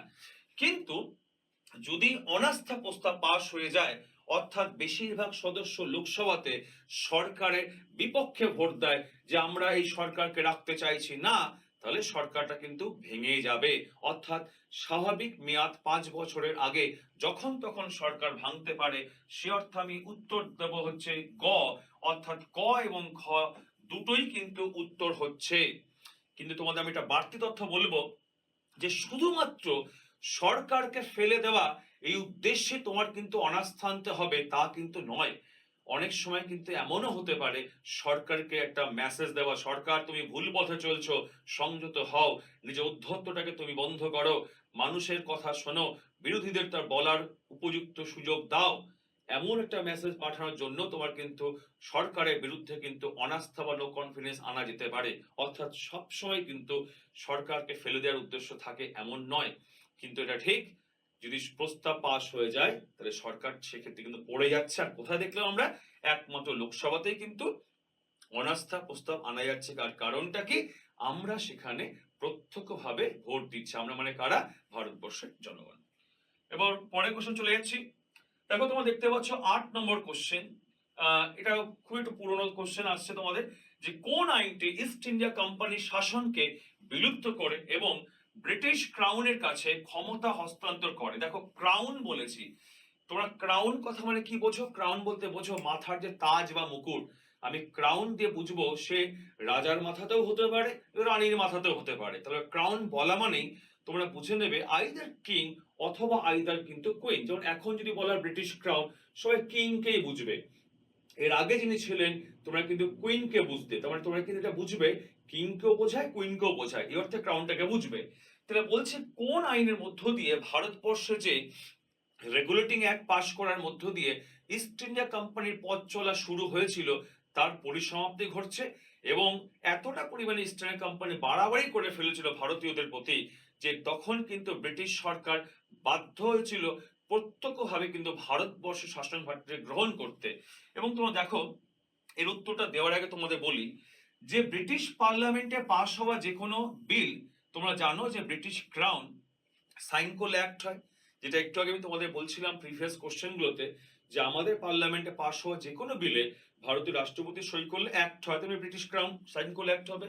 এবার দেখো তোমার যে অ্যাক্টের মধ্য দিয়ে ভারতবর্ষে তোমার এই ব্রিটিশ শাসনে অর্থাৎ ইস্ট ইন্ডিয়া কোম্পানির শাসনটা কিন্তু ফিনিশ হলো, শেষ হলো, সেটা কিন্তু তোমার হবে তোমাদের চোখের সামনে তোমরা দেখতে পাচ্ছ কিন্তু গভর্নমেন্ট অফ ইন্ডিয়া অ্যাক্ট 1858। তাহলে এই গভর্নমেন্ট অফ ইন্ডিয়া 1858 ভারত শাসন আইন, আবার বলছি ভারত শাসন আইন কোন সালে পাশ হলো, 1858 সালে পাশ হলো। কোথায় পাশ হলো, ব্রিটিশ পার্লামেন্টে পাশ হলো। কে সাইন করলেন, ব্রিটিশ ক্রাউন সাইন করলেন। সাইন করলে কি হয়, অ্যাক্ট হয়। এই অ্যাক্টটা কি হলো, ভারতবর্ষের কিন্তু চিরতরে ইস্ট ইন্ডিয়া কোম্পানির শাসনটা বিলুপ্ত হলো, অর্থাৎ ভায়া যে ছিল সেটা শেষ হলো, এবং ভারতবর্ষে প্রত্যক্ষ শাসনভার কার হাতে চলে গেল, ব্রিটিশ ক্রাউনের হাতে চলে গেল। অর্থাৎ কোম্পানির বাড়াবাড়ি ফিনিশ হলো এবং ক্রাউন এক প্রকার বাধ্য হলেন ভারতবর্ষের শাসনভারটা নিজ হাতে নেওয়ার জন্য। এবং তোমরা জানো যে ব্রিটিশ পার্লামেন্ট থেকে পাশ হওয়া বিভিন্ন অ্যাক্টের প্রভাব যা ভারতবর্ষের সংবিধান তৈরি করতে কিন্তু একটা প্রভাব ফেলেছিল। এবং এই যে একটা কিন্তু একটা গুরুত্বপূর্ণ পদক্ষেপ বা গুরুত্বপূর্ণ একটা মাধ্যম বা সময়কাল, যেখানে কিন্তু ব্রিটিশ গভর্নমেন্ট কিন্তু বুঝতে পেরেছিলেন যে খুব একটা বাড়াবাড়ি করা হয়েছে বলেই কিন্তু এইবার উচিত ব্রিটিশ সরকারকে কিছুটা সংযত হওয়া। এটা খুব একটা বড় বার্তা না হলেও কিন্তু একটা আংশিক কিন্তু একটা পদক্ষেপ বা বার্তা তাদের কাছে বলা যেতেই পারে কিন্তু। সুতরাং আমরা উত্তর দেখলাম কি, গভর্নমেন্ট অফ ইন্ডিয়া অ্যাক্ট 1858 পাশ করার মধ্য দিয়ে ভারতবর্ষে কোম্পানির শাসন শেষ হলো এবং ক্রাউন বা ব্রিটিশ সরকার ডিরেক্ট ভাবে প্রত্যক্ষভাবে কিন্তু ক্ষমতাটা তারা নিজের হাতে গ্রহণ করলেন। পরে কোশ্চেন 9 নম্বর কি দেখতে পাচ্ছ, বলবন্ত রায় মেহতা কমিটি এখানে 3 স্তরের পঞ্চায়েতি রাজ ব্যবস্থার সুপারিশ করেছে। 3 স্তরের নামটা বলতে হবে। তার প্রথম 3 স্তরের নামটা বলার আগে আমি বলবন্ত রায় মেহতা সম্পর্কে তোমরা অনেকেই শুনেছো, যে দেখো ভারতবর্ষে যে স্থানীয় সরকার, সেই স্থানীয় সরকারের গ্রামীণ পর্যায় অর্থাৎ পঞ্চায়েতি রাজ সিস্টেম, এই পঞ্চায়েতি ব্যবস্থায় বলবন্ত রায় মেহতা বলো, অশোক মেহতা বলো, এরা কিন্তু এই যে নামগুলো, এনাদের যে নামগুলো আমরা উল্লেখ করলাম ভীষণ কিন্তু পরিচিত নাম। বলবন্ত রায় মেহতা বিভিন্ন যে সুপারিশগুলো করেছিলেন ভারতবর্ষের পঞ্চায়েতি রাজ সিস্টেম বা পঞ্চায়েতি ব্যবস্থা সম্পর্কে, তা কিন্তু ভীষণভাবে উল্লেখযোগ্য। বা পরবর্তীকালে অশোক মেহতা ভীষণ উল্লেখযোগ্য। যদিও বলবন্ত রায় মেহতা, অশোক মেহতা ছাড়া এমন অনেক কমিটি আছে যেগুলো কিন্তু ভারতবর্ষের পঞ্চায়েতি ব্যবস্থার সঙ্গে কিন্তু ওতপ্রোতভাবে জড়িত আছে। তো এখানে আমাদের প্রশ্ন যে বলবন্ত রায় মেহতা যে 3টি স্তরের নাম বলেছিলেন পঞ্চায়েতি রাজের, তার নাম দেখো তোমাদের চোখের সামনে ভাসছে যে 3টে নাম তিনি বলেছিলেন। একদম তোমাদের প্রথম অপশনটা ক, গ্রাম, ব্লক এবং জেলা, অর্থাৎ তিনটে স্তর, ত্রিস্তরীয়, থ্রি টায়ার্স। টায়ার্স মানে কি স্তর বা লেভেল। একদম যেখানে গ্রাম, সেটা কোথায় কাজ করছে? তোমার ভিলেজ লেভেলে। ভিলেজ লেভেলে কি কাজ করছে? গ্রাম পঞ্চায়েত। ব্লক, ব্লক কোথায় কাজ করছে? ইন্টারমিডিয়েট বা মিডিল লেভেলে কি কাজ করছে? ব্লক, যাকে তোমরা পশ্চিমবঙ্গে কিন্তু ব্লক যেমন বলো, তোমরা কিন্তু সমিতি বলেও কিন্তু পরিচিত। ব্লক বলো বা পঞ্চায়েত সমিতি বলো, একই ব্যাপার। এবং জেলা, জেলাটা কোথায় কাজ করছে? সব থেকে আপার স্টেজে, মানে ডিস্ট্রিক্ট লেভেলে কাজ করছে তোমার কিন্তু হচ্ছে জেলা পরিষদ। তার মানে 1, 2, 3। যখন একটা গ্রামের মানুষ, যার 18 বছর বয়স হয়ে গেছে, সে যখন ভোট দেয়, তখন তো এখন তো পঞ্চায়েতে তো ব্যালট মেশিন তোমার এখানে ইন্ট্রোডিউস হয়নি। তাহলে আমাদের রাজ্যে যখন পঞ্চায়েতে ভোট হয়, ব্যালট পেপারই ভোট হয়, তার মানে তাকে তিনটে পেপারে, তিনটে ডিফারেন্ট কালার পেপারে কিন্তু ছাপ দিতে হয়। প্রথমটা হচ্ছে গ্রাম, অর্থাৎ গ্রাম পঞ্চায়েত বা ভিলেজ লেভেলে, গ্রাম স্তরে। দ্বিতীয়টা হচ্ছে ব্লক বা সমিতি, অর্থাৎ মিডিলস লেভেলে। এবং তৃতীয় হচ্ছে জেলা পরিষদ, অর্থাৎ ডিস্ট্রিক্ট লেভেলে।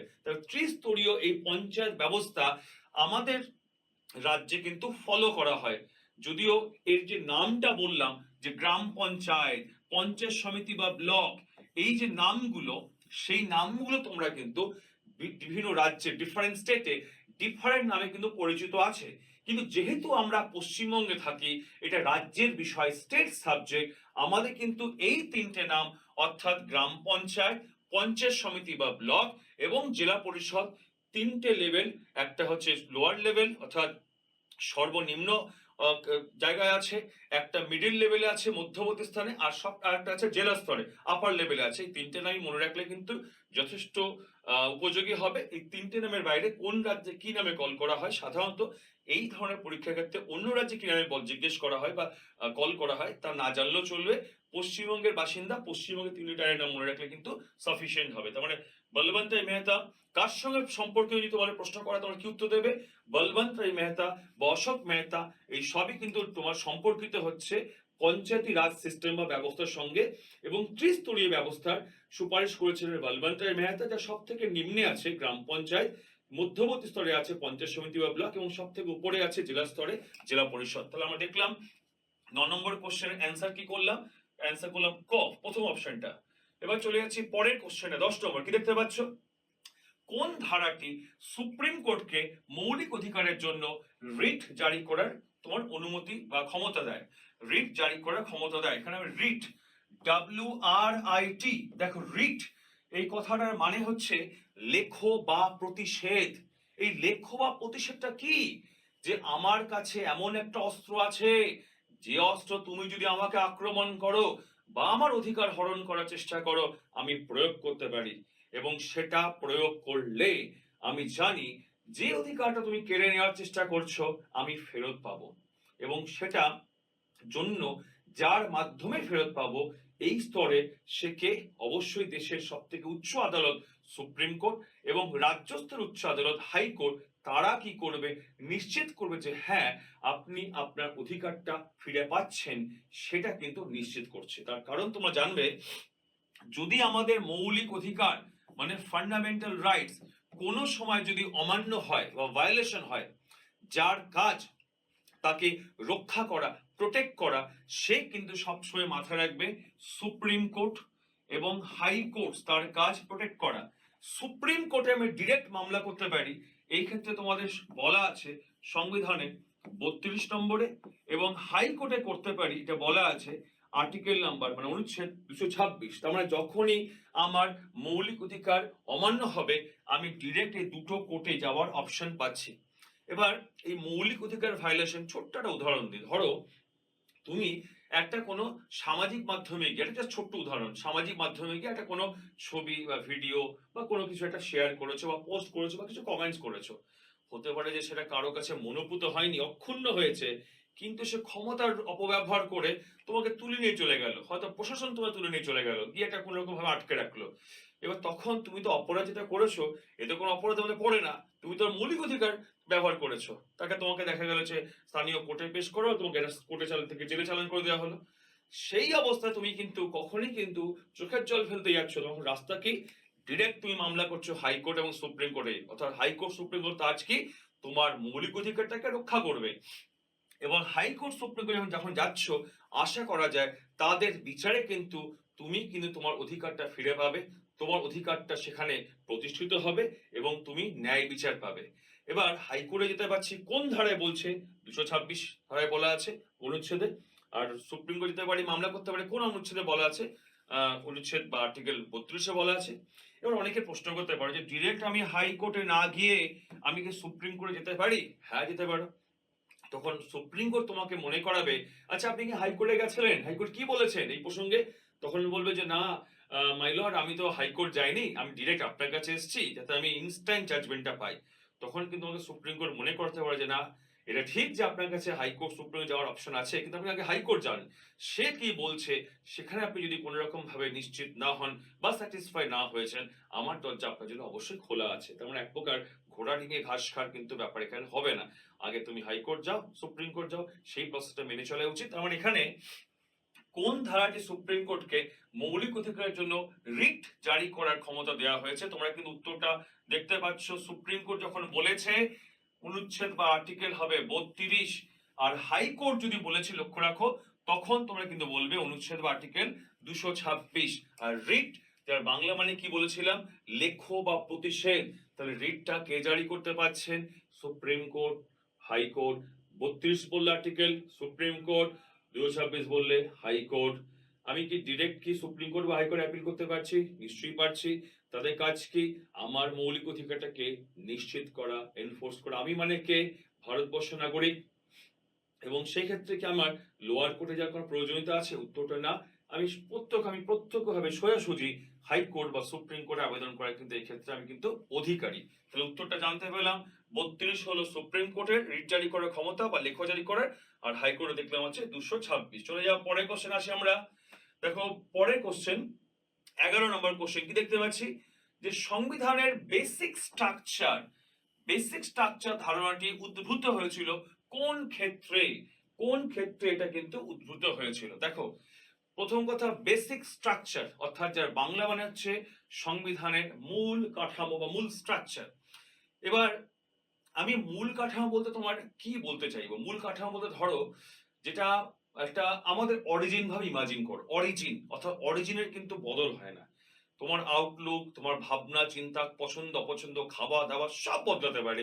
অরিজিনের বদল কখনো কিন্তু হওয়া সম্ভব নয়। ওটা তোমার সঙ্গে এসছে, তোমার সঙ্গে চলে যাবে। এবার আমাদের সংবিধানের মেকার্সরা তো এত ভাবেননি যে দেশ ভবিষ্যতে কি হবে, দেশ ভবিষ্যতে কি তোমার কতটা ঠিক পথে চলবে বা কতটা উচ্ছৃঙ্খল হবে তারা ভাবেননি।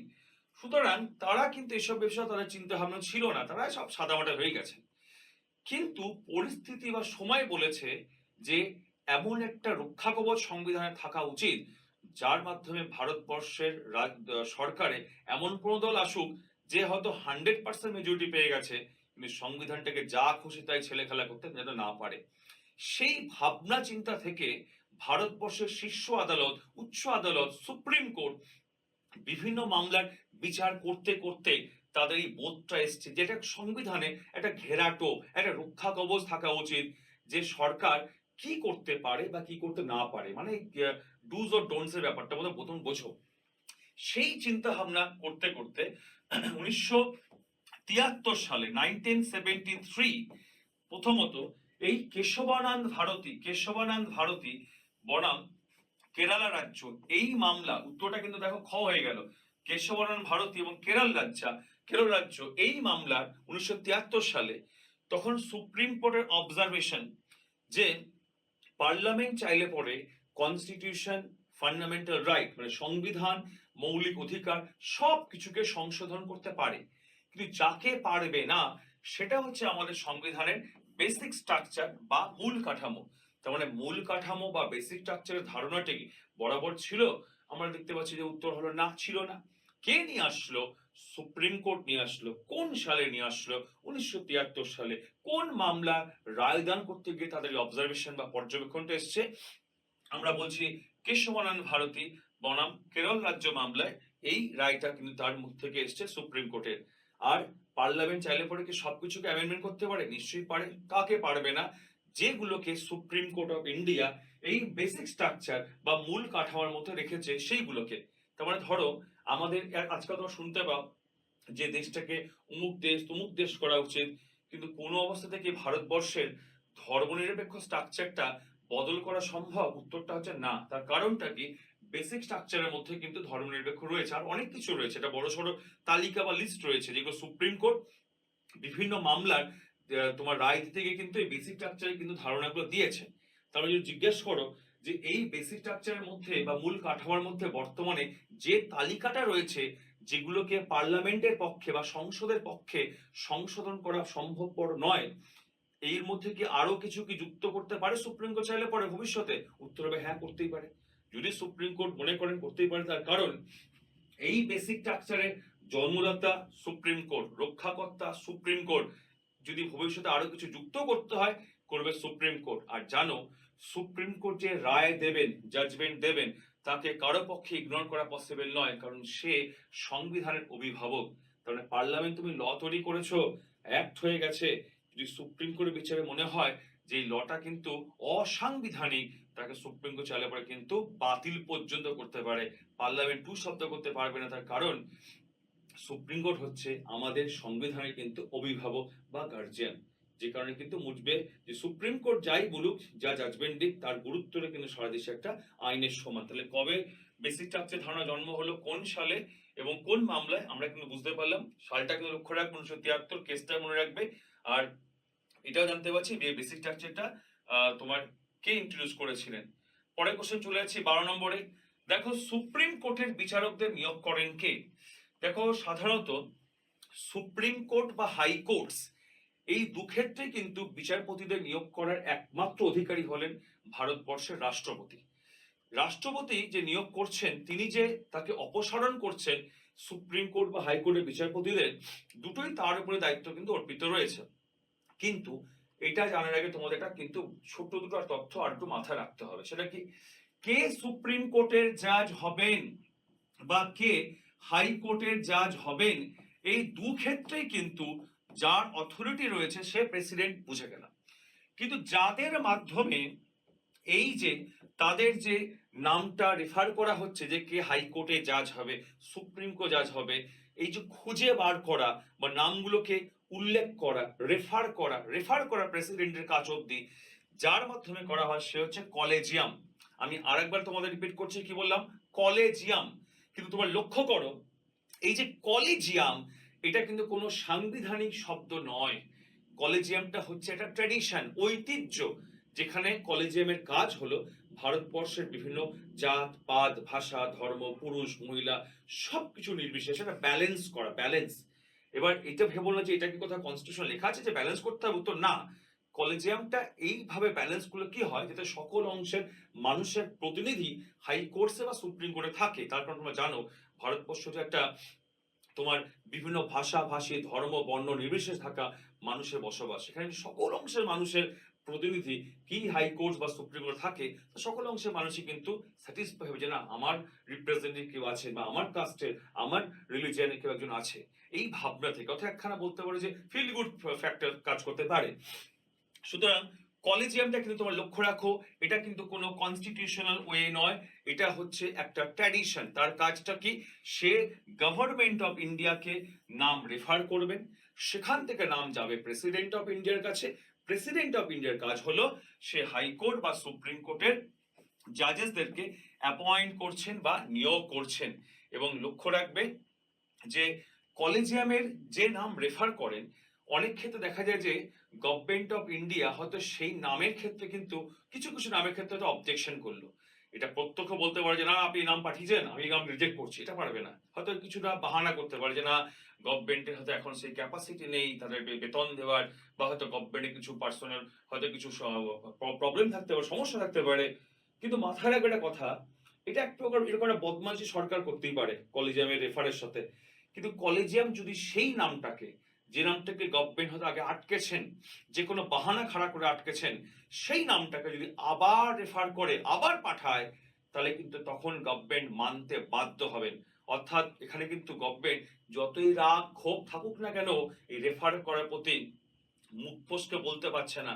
পাশে এখানে তোমার জুডিশিয়ালের কোনো রকমের মিসবিহেভ হয়ে যায়, অপমান হয়ে যায়, অর্থাৎ মনে মনে কটু কথা বলতে পারে, মুখ বন্ধ রাখে, সেখানে কিন্তু সেটা হজম করতে হচ্ছে। তাহলে আমরা কোশ্চেন উত্তর কি দিলাম? সুপ্রিম কোর্টের বিচারকদের নিয়োগ করছেন কে? ভারতের রাষ্ট্রপতি। তার সঙ্গে আমরা কি জানতে পারলে? কলিজিয়াম ফ্যাক্টরটা কিন্তু মাথায় রাখবে। এটা জানতে পারছো যে কলিজিয়ামটা হচ্ছে একটা ট্র্যাডিশন, এটা কোনো কনস্টিটিউশন ওয়ে নয়, তার কাজ শুধুমাত্র সব দিকে ব্যালেন্স করে ভারতবর্ষের হাইকোর্ট বা সুপ্রিম কোর্ট জাজদের নামটা রেফার করা। পরের কোশ্চেন চলে যাচ্ছি, দেখো পরের কোশ্চেন 13 নম্বর। হাইকোর্টের বিচারপতিদের অবসরের বয়স, রিটায়ারমেন্টের এজ, বলছে হাইকোর্টের বিচারপতিদের অবসরের বয়স কত? বয়স কত? দেখো প্রথম কথা, হাইকোর্টের বিচারপতি বলো, সুপ্রিম কোর্টের বিচারপতি বলো, দুক্ষেত্রেই বলছে আমার হাইকোর্টের জাজ হতে গেলে আগে সেটা বলছো কোয়ালিফিকেশন কি লাগে। কমপক্ষে 10 বছরের অ্যাডভোকেট হিসেবে কাজ করেছি কোনো হাইকোর্টে, এটা হতে পারে। আবার সুপ্রিম কোর্টের ক্ষেত্রে তোমরা দেখে এসছো 10 বছরের অ্যাডভোকেট হাইকোর্ট বা সুপ্রিম কোর্টে, অথবা 5 বছরের আমি হাইকোর্টের জাজ হিসেবে কাজ করেছিলাম, সেই এক্সপিরিয়েন্সটা কিন্তু আমার লাগে মূলত সুপ্রিম কোর্টের জাজ হতে গেলে। কিন্তু সেটা গেলে কোয়ালিফিকেশন, যোগ্যতা বোঝাতে গেলে। কিন্তু এখানে বলেছে অবসরের বয়স কত। সাধারণত একটা হাইকোর্টের জাজেসদের, বিচারপতিদের অবসরের বয়স হলো তোমার 62 বছর বয়স পর্যন্ত। অর্থাৎ তোমরা কিন্তু এখানে এইভাবে বলবে যে আপ টু 62। যেমন সুপ্রিম কোর্ট বলতে আমরা কি বলি, রিটায়ারমেন্ট এজ কত?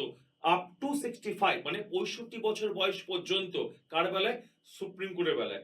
62 বছর বয়স পর্যন্ত কার বেলায়? হাইকোর্টের বেলায়। মানে ধরো যদি আজকে কোনো হাইকোর্টে একজন, ধরো সাপোজ জাজ, যিনি 56 বছরে অ্যাপয়েন্টমেন্ট হয়েছে, তাহলে রিটায়ারমেন্টের এজ কত বললাম? 62 বছর, মানে 62। তাহলে তার কিন্তু এখানে মেয়াদ হবে 56 যোগ 6, অর্থাৎ 62 হচ্ছে। ধরো 58 বছরে হয়েছে, তাহলে কত বছর থাকবে? 4। যদি হয় 59 বছরে তাহলে 3। যদি হয় 61 বছর তাহলে 1। এবার তাহলে সেক্ষেত্রে আমি ইনভিজিবল ভাবে কিন্তু 6টা কাউন্ট থাকছে। কিন্তু মনে রাখবে যে এখানে আমরা যখন বলবো up to 62, up to 65 supreme কোর্টের বেলায়, আপ টু 62 হাইকোর্টের বেলায়, এটা কিন্তু মাথায় রাখবো। কিন্তু এখন তোমরা বলতে পারো যে আচ্ছা 50 বছর বয়সে কেউ কি হাইকোর্টের জাজ হতে পারে? উত্তরটা হতে পারে যে যদি নাম রেফার করে তাহলে অবশ্যই হতে পারে। কিন্তু দেখো যদি 50ও হয়, তার 56তে রিটায়ারমেন্ট হয়ে যাবে, কারণ 6 বছর টার্ম কমপ্লিট হচ্ছে। সেই অর্থে যখন কলেজিয়াম নামটা রেফার করছেন, তারা কিন্তু অনেক তো নাম নিয়ে তারা চিন্তা ভাবনা করছেন যে কার নামটা রেফার করা যেতে পারে বা না যেতে পারে। তারা সেইভাবেই করবে যে এমন পার্সনকে করবে যদি ম্যাক্সিমাম সে ইয়াঙ্গারও হয়, যে 56 হলে পরে 6 বছর সার্ভিস দিতে পারবে, কোনো ভ্যাকেন্সি ক্রিয়েট হবে না। কারণ বুঝতেই পারছো ভ্যাকেন্সি ক্রিয়েট মানে কি, হাইকোর্ট বলো প্লাস সুপ্রিম কোর্ট বলো, প্রচুর কেসেস পেন্ডিং থাকবে, মানুষ বিচার পাবে না, যাদের ক্রাইসিস আছে। সেই ক্ষেত্রে যদি ইয়াঙ্গার হয় হাইকোর্টের বেলাতে, আমি 56 বলছি কারণ সে 6 বছর কাটাচ্ছে, মানে বয়স ইয়াঙ্গার নয়, যে সে 6টা বছর কন্টিনিউ করতে পারবে, সে অর্থে লং টার্ম কাজ করতে পারছে বলে আমি কিন্তু ইয়াঙ্গার বলেছি। তাহলে এখানে হাইকোর্টের বেলায় কত বললাম? 62 বছর বয়স হচ্ছে অবসরের বয়স, এটাও আমরা জানলাম। সুপ্রিম কোর্টের বেলায় কত বলছি? আপ টু 65 ইয়ার্স, 65 বছর অব্দি জানলাম। আর এটাও তোমরা মাথায় রাখছো যে দু ক্ষেত্রেই নিয়োগ করছেন রাষ্ট্রপতি, অপসারণ করবেন রাষ্ট্রপতি। দুই ক্ষেত্রে মানে ওইদিকে হলো সুপ্রিম কোর্ট, রাজ্য ক্ষেত্রে হলো আপার কোর্ট হচ্ছে হাইকোর্ট। আচ্ছা পরের কোশ্চেন, আমরা দেখছি 14 নম্বর কোশ্চেন কি দেখতে পাচ্ছ? কোন ধারার অধীনে হাইকোর্ট রিট জারি করতে পারে? দেখো আমি ইতিমধ্যে তোমাদের কিন্তু এই প্রশ্নের উত্তর আগে আমার দেওয়া হয়ে গেছে বা আলোচনা করা হয়ে গেছে।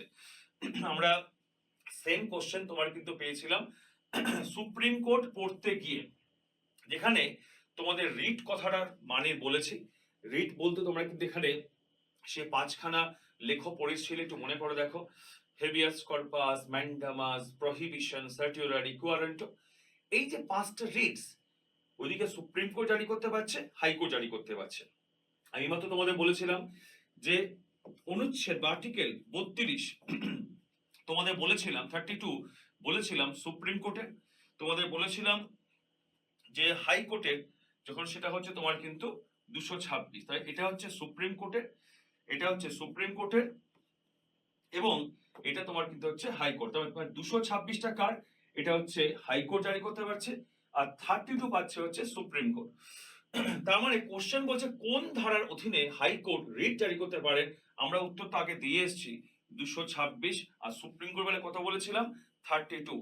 আর রিট যখন পারে, তোমাদের একটা প্রশ্ন থাকে, এটা অনেক সময় ডাউট থাকে, রিট মানেই তোমরা কিন্তু বুঝবে সেই পাঁচখানা রিটস: হেভিয়াস কর্পাস, ম্যান্ডামাস, ওদিকে প্রহিবিশন, সার্টিউরারি, কোয়ারেন্টো। এবং এইগুলো সম্পর্কে, পাঁচটা রিট সম্পর্কে হয়তো এখানে ডিসকাশন করা পসিবল হচ্ছে না। কে কে প্রয়োগ করতে পারে দেখে নিলাম, কোন কোন ধারা প্রয়োগ করার কথা বলা আছে হাইকোর্ট বা সুপ্রিম কোর্ট দেখে নিলাম। আর এই রিটস গুলো মানে লেখো বা প্রতিষেধ গুলো জারি করার একটাই উদ্দেশ্য হচ্ছে আমাদের মৌলিক অধিকারটাকে তোমার কিন্তু নিশ্চিত করা। এখন প্রশ্ন হতে পারে যে সুপ্রিম কোর্ট যেখানে তোমার রিট জারি করছে আমাদের মৌলিক অধিকারটাকে মানে ফান্ডামেন্টাল রাইটটাকে নিশ্চিত করার জন্য, এনফোর্স করার জন্য, প্রয়োগ করার জন্য, সেখানে হাইকোর্ট কিন্তু জারি করবে হচ্ছে, এক তো আমাদের ফান্ডামেন্টাল রাইটস আছে, দুই হচ্ছে আমাদের লিগ্যাল রাইটসও আছে। তাহলে লিগ্যাল রাইটস এবং ফান্ডামেন্টাল রাইটস, আইনত অধিকার এবং মৌলিক অধিকারটাকে প্রয়োগ করার জন্য কে রিট জারি করে? উত্তর তোমার দিচ্ছ হাইকোর্ট, আর্টিকেল 226, অনুচ্ছেদ 226। মৌলিক অধিকারটাকে প্রয়োগ করার জন্য, নিশ্চিত করার জন্য কে রিট জারি করে শুধুমাত্র মৌলিক অধিকার করার জন্য? তখন বলছে হচ্ছে সুপ্রিম কোর্ট। শুধুমাত্র যদি মৌলিক অধিকার বলছি, তাহলে এখানে হচ্ছে শুধুমাত্র মৌলিক মানে সুপ্রিম কোর্ট 32। আর মৌলিক অধিকার এবং আইনত অধিকার, ফান্ডামেন্টাল রাইট এবং লিগ্যাল রাইট, তখন তোমার তুলেছ হাইকোর্ট 226। তার মানে যখনই ভায়োলেশন হবে, অমান্য হবে বা কোন রকম ভাবে ডিস্টারবেন্স হবে, আমরা একটু আগে তোমাদের আলোচনা করেছি কোথায় মামলা করতে পারছি, ডিরেক্ট হাইকোর্ট, সুপ্রিম কোর্ট। তাহলে কোন কোন ধারায় সেটা অ্যাপিল করলে বা তারা জারি করতে পারে, আমাদের মৌলিক অধিকারটা প্রোটেক্ট করে ইস্যু করতে পারে। আশা করি তোমরা বুঝতে পেরেছো। পরের কোশ্চেন 15 নম্বর বলছে, কোন অনুচ্ছেদে মানে কোন ধারায় বা আর্টিকেলে দুই বা ততোধিক রাজ্যের জন্য একটি সাধারণ হাইকোর্টের বিধান রয়েছে? মানে সাধারণ যে হাইকোর্ট যে কথাটা রয়েছে, এই কথাটার যদি আরো সহজে বুঝি আমরা, দেখো কমন হাইকোর্টের কথা বলা হচ্ছে। কমন হাইকোর্ট যেমন দেখো, কমন হাইকোর্ট হতে পারে, কমন গভর্নর হতে পারে, যেখানে একটা হাইকোর্ট একসাথে এক বা একাধিক রাজ্য বা ইউনিয়ন টেরিটরির জন্য কিন্তু কাজ করছে। এবার দেখো, কমন হাইকোর্টটা যে আইন মোতাবেক তৈরি করেছিল পার্লামেন্ট, কমন গভর্নরের কনসেপ্টটা কিন্তু সেই আইন মোতাবেক হয়েছিল। কে আইনটা তৈরি করেছিল? Parliament of India. খুব লক্ষণীয় বিষয়, পার্লামেন্ট অফ ইন্ডিয়া তার 7 নম্বর কনস্টিটিউশনাল অ্যামেন্ডমেন্ট অ্যাক্ট পাশ করে 1956 সালে এই আইনটা পাশ করেছিল। খুব গুরুত্বপূর্ণ প্রশ্ন যে কমন হাইকোর্টটা কি জিনিস? যেখানে একটা হাইকোর্ট একসাথে এক বা একাধিক রাজ্য বা কেন্দ্রশাসিত অঞ্চলের কমন হাইকোর্ট হিসেবে কাজ করছে। এই কমন হাইকোর্টের আইনটা কে তৈরি করেছিল? পার্লামেন্ট। কোন সালে? 1956 সালে। কত নম্বর অ্যাক্ট ছিল? 7 নম্বর। আর আমি আগেই বলেছি সিএএ মানে কনস্টিটিউশন অ্যামেন্ডমেন্ট অ্যাক্ট, যার মধ্যে পার্লামেন্ট আইনটা তৈরি করেছিল। পার্লামেন্ট এই কমন হাইকোর্টের বিষয় আইন তৈরি করার কে, কোন অধিকারে করেছিল? তখন তোমরা বলছো এই যে হাইকোর্ট, সেটা হচ্ছে কেন্দ্রীয় তালিকার বিষয় মানে ইউনিয়ন লিস্টের সাবজেক্ট। যদি ইউনিয়ন লিস্টের সাবজেক্ট হয়, কেন্দ্রীয় তালিকার বিষয় হয়, সেখান থেকে একমাত্র আইন তৈরি করার ক্ষমতা কার আছে? সে পার্লামেন্ট। মানে পার্লামেন্ট যে আইনটা করেছিল সম্পূর্ণটা নিজের অধিকার বলেই করেছিল এই সালে, এই অ্যাক্টের মধ্য দিয়ে। কিন্তু একটা কথা মনে রাখবে, এই কমন হাইকোর্ট যখন হচ্ছে, পার্লামেন্ট করছে সেটা বুঝতে পারলাম, সেক্ষেত্রে যখন এই কমন হাইকোর্টের যে অনুচ্ছেদটা বলা আছে 231 মানে 231-এ এই কমন হাইকোর্টের কিন্তু কথাটা কিন্তু বলা আছে। এবং প্রত্যেকে লক্ষ্য রাখবে, যেমন ধরো আমরা যে রাজ্যে বাস করি, পশ্চিমবঙ্গ, ওয়েস্ট বেঙ্গল, আমাদের হাইকোর্ট হচ্ছে কলকাতা হাইকোর্ট। তাহলে এই কলকাতা হাইকোর্টের যে মেন হাইকোর্ট কলকাতা, আমাদের প্রিন্সিপাল কোর্ট, সেটা কিন্তু কাজ করছে, একটা হচ্ছে ওয়েস্ট বেঙ্গল, আর একটা তোমার কিন্তু হচ্ছে আন্দামান নিকোবর, এর জন্য কাজ করছে। তেমন এটা কিন্তু হচ্ছে কমন হাইকোর্টের এক্সাম্পল। আবার ধরো তোমাদের কমন হাইকোর্টের আরেকটা এক্সাম্পল দিচ্ছি, আমি বললাম হচ্ছে মুম্বাই হাইকোর্ট, সে কিন্তু তোমার কাজ করছে একদিকে তোমার হচ্ছে মহারাষ্ট্র, আবার কাজ করছে গোয়া, আবার এখানে কাজ করছে তোমার হচ্ছে দাদরা নগর হাভেলি অ্যান্ড দমন অ্যান্ড দিউ। এটা মার্জ হয়ে গেছে, একসঙ্গে বলতে হচ্ছে দাদরা নগর হাভেলি অ্যান্ড দমন অ্যান্ড দিউ, তার সঙ্গে মহারাষ্ট্র এবং গোয়া। তবে এটা কমন হাইকোর্ট। তাহলে আমি যদি বলি কলকাতা হাইকোর্ট যদি কোনো রায় দেয়, সেটা কোথায় অ্যাপ্লিকেবল হবে, কোথার জন্য সেই রায়টা বা ভার্ডিক্টটা প্রযোজ্য হবে, কখনো কিন্তু তোমরা সংশ্লিষ্ট রাজ্য বলবে না, তোমরা বলবে সংশ্লিষ্ট হাইকোর্টের তোমার কিন্তু জুরিসডিকশন বা এখতিয়ার। আমি ধরলাম কলকাতা হাইকোর্ট একটা XYZ রায় দিল, কোথায় এটা অ্যাপ্লিকেবল হবে? শুধুমাত্র পশ্চিমবঙ্গ এবং আন্দামান নিকোবরে। আর যদি মুম্বাই হাইকোর্ট দেয় তাহলে কোথায় অ্যাপ্লিকেবল হবে? মহারাষ্ট্র, গোয়া এবং দমন অ্যান্ড দিউতে। মহারাষ্ট্র, গোয়া, দাদরা-নগর হাভেলি, দমন অ্যান্ড দিউতে। আবার ধরো সিঙ্গেল হাইকোর্ট, ধরো আমি বললাম রাঁচি, বললাম পাটনা, বললাম গ্যাংটক, এই সবগুলো হচ্ছে সিঙ্গেল হাইকোর্টের এক্সাম্পল, অর্থাৎ একটা রাজ্যের জন্যই কাজ করে, এর কোনো কমনের ব্যাপার নেই। তাহলে যদি রাঁচি হাইকোর্ট দেয় শুধুমাত্র ঝাড়খণ্ডের জন্য প্রযোজ্য হবে, পাটনা দিলে বিহারের জন্য, গ্যাংটক দিলে সিকিমের জন্য। তাহলে এটা সিঙ্গেল হাইকোর্টের এক্সাম্পল, অর্থাৎ একটাই তার কোর্ট, একটাই জুরিসডিকশন, একটা রাজ্যই, আর এগুলো কমন। এবার এটা ভাবতে চাও না যে এইগুলো কমন হলো, ওটা কেন সিঙ্গেল হলো। সিঙ্গেল কোনটা হবে, কমন কোনটা হবে, সম্পূর্ণটা পার্লামেন্টের এখতিয়ারভুক্ত বিষয়। পার্লামেন্টে কেন এখতিয়ারভুক্ত বিষয়? আগেই বলেছি, এটা হচ্ছে কেন্দ্রীয় তালিকার বিষয় হাইকোর্ট, অর্থাৎ ইউনিয়নিস্টের সাবজেক্ট। তাহলে পার্লামেন্ট যা মর্জি করতে পারে। কি করে কমন একটা করছে? তার কারণ একটাকে পাশই হয়ে গেছিল 56 সালের 7th অ্যামেন্ডমেন্ট অ্যাক্টে, আমাদের কমন হাইকোর্ট করাইতে পারে। কিন্তু মনে রাখবে যে এই কমন হাইকোর্টের ক্ষেত্রে অনেক সময় তোমাদের মনে প্রশ্ন আসতে পারে যে আচ্ছা দূরবর্তী রাজ্য, দূরবর্তী ইউনিয়ন টেরিটরি, তার সাথে কি মার্চ করে কমন হাইকোর্ট করা যেতে পারে? উত্তরটা হলো পার্লামেন্ট চাইলে করতেই পারে। কিন্তু তোমরা ভেবে দেখো, ধরো পশ্চিমবঙ্গের সঙ্গে দাদরা নগর হাভেলি দমন দিউকে মার্চ করা হলো, তাহলে ওখান থেকে এখানে যদি আসে, তাহলে সেক্ষেত্রে মানুষের কাছে বিচার চাওয়াটা, বিচার পাওয়াটা অনেকটা ঠিক হতে পারে যে লাক্সারিজ ব্যাপার হয়ে যাচ্ছে। হয়তো হাইকোর্ট তোমার ওখান থেকে এখানে কলকাতা আসছে, তারা হয়তো ফেসবুকে স্ট্যাটাস দিচ্ছে যে আমি যাচ্ছি বিচার পেতে কলকাতায় যাচ্ছি, মানে তখন বিচার পেতে কলকাতা আসছে, এটা লাক্সারিজ ব্যাপার হয়ে যাচ্ছে। সেই কারণে যখন পার্লামেন্ট এই কমন হাইকোর্টটা তৈরি করছে, তারা চেষ্টা করে যাতে কাছাকাছি রাজ্য, কাছাকাছি যে কেন্দ্রশাসিত অঞ্চলগুলো আছে তাকে মার্জ করে, এক করে কমন হাইকোর্ট যাতে তৈরি করা যায়। তার মানে ভাবলে যে দূরবর্তী করা যেতে পারে, বা সুবিধা কোনটা হবে? কাছাকাছি রাজ্য, কাছাকাছি ইউটিগুলোকে যদি মার্জ করা যায়, তাহলে তোমার কিন্তু সাধারণত পার্লামেন্ট কমন হাইকোর্টটা তৈরি করছে। তাহলে কি উত্তর পেলাম? উত্তর পেলাম হচ্ছে আর্টিকেল 231, অনুচ্ছেদ 231। কি আইনটা পাশ করেছিল পার্লামেন্ট কোন সালে? 1956, 1956 সালে 7 নম্বর অ্যামেন্ডমেন্ট অ্যাক্টের মধ্য দিয়ে। আর কমন হাইকোর্ট কথা মানে হচ্ছে বা তোমার যে হাইকোর্টটা একসঙ্গে দুই বা ততোধিক রাজ্যের জন্য কাজ করছে। কে তৈরি করছে সাধারণত কমন হাইকোর্ট বা দুই বা ততোধিক রাজ্যের জন্য নির্দিষ্ট হাইকোর্ট? অবশ্যই পার্লামেন্ট, কারণ এটা হচ্ছে কেন্দ্র তালিকার বিষয়। চলো পরের কোশ্চেন যাই। 16 নম্বর কোশ্চেনে কি পাচ্ছি দেখো, উচ্চ আদালত কোন ধারায় অধীনে একটি কোর্ট অফ রেকর্ড। তোমরা এখানে বুঝতে হবে, উচ্চ আদালত যখন বলছে, এখানে যে কটা আর্টিকেল রয়েছে তার সাথে কিন্তু সুপ্রিম কোর্টের কোনো সম্পর্ক নেই।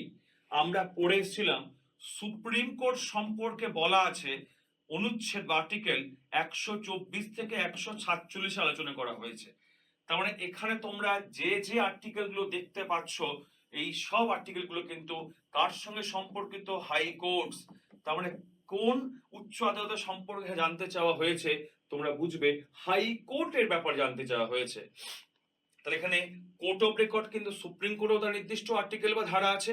কোর্ট অফ রেকর্ড এটা কিন্তু আমার হাইকোর্টেরও কিন্তু আছে, কারণ বুঝতেই পারছো সব ক্ষেত্রেই কি সুপ্রিম কোর্ট বা হাইকোর্ট তার যে বিচার করার নথি, ডকুমেন্টস, তার যে রায়দান, সেগুলো কিন্তু গচ্ছিত থাকে, সেইগুলো কিন্তু ভবিষ্যতের জন্য গচ্ছিত থাকে, সেগুলো কিন্তু একটা কিন্তু তোমার গুরুত্বপূর্ণ বিষয় হতে পারে, আইনের সমান হতে পারে এই জাজমেন্ট গুলো।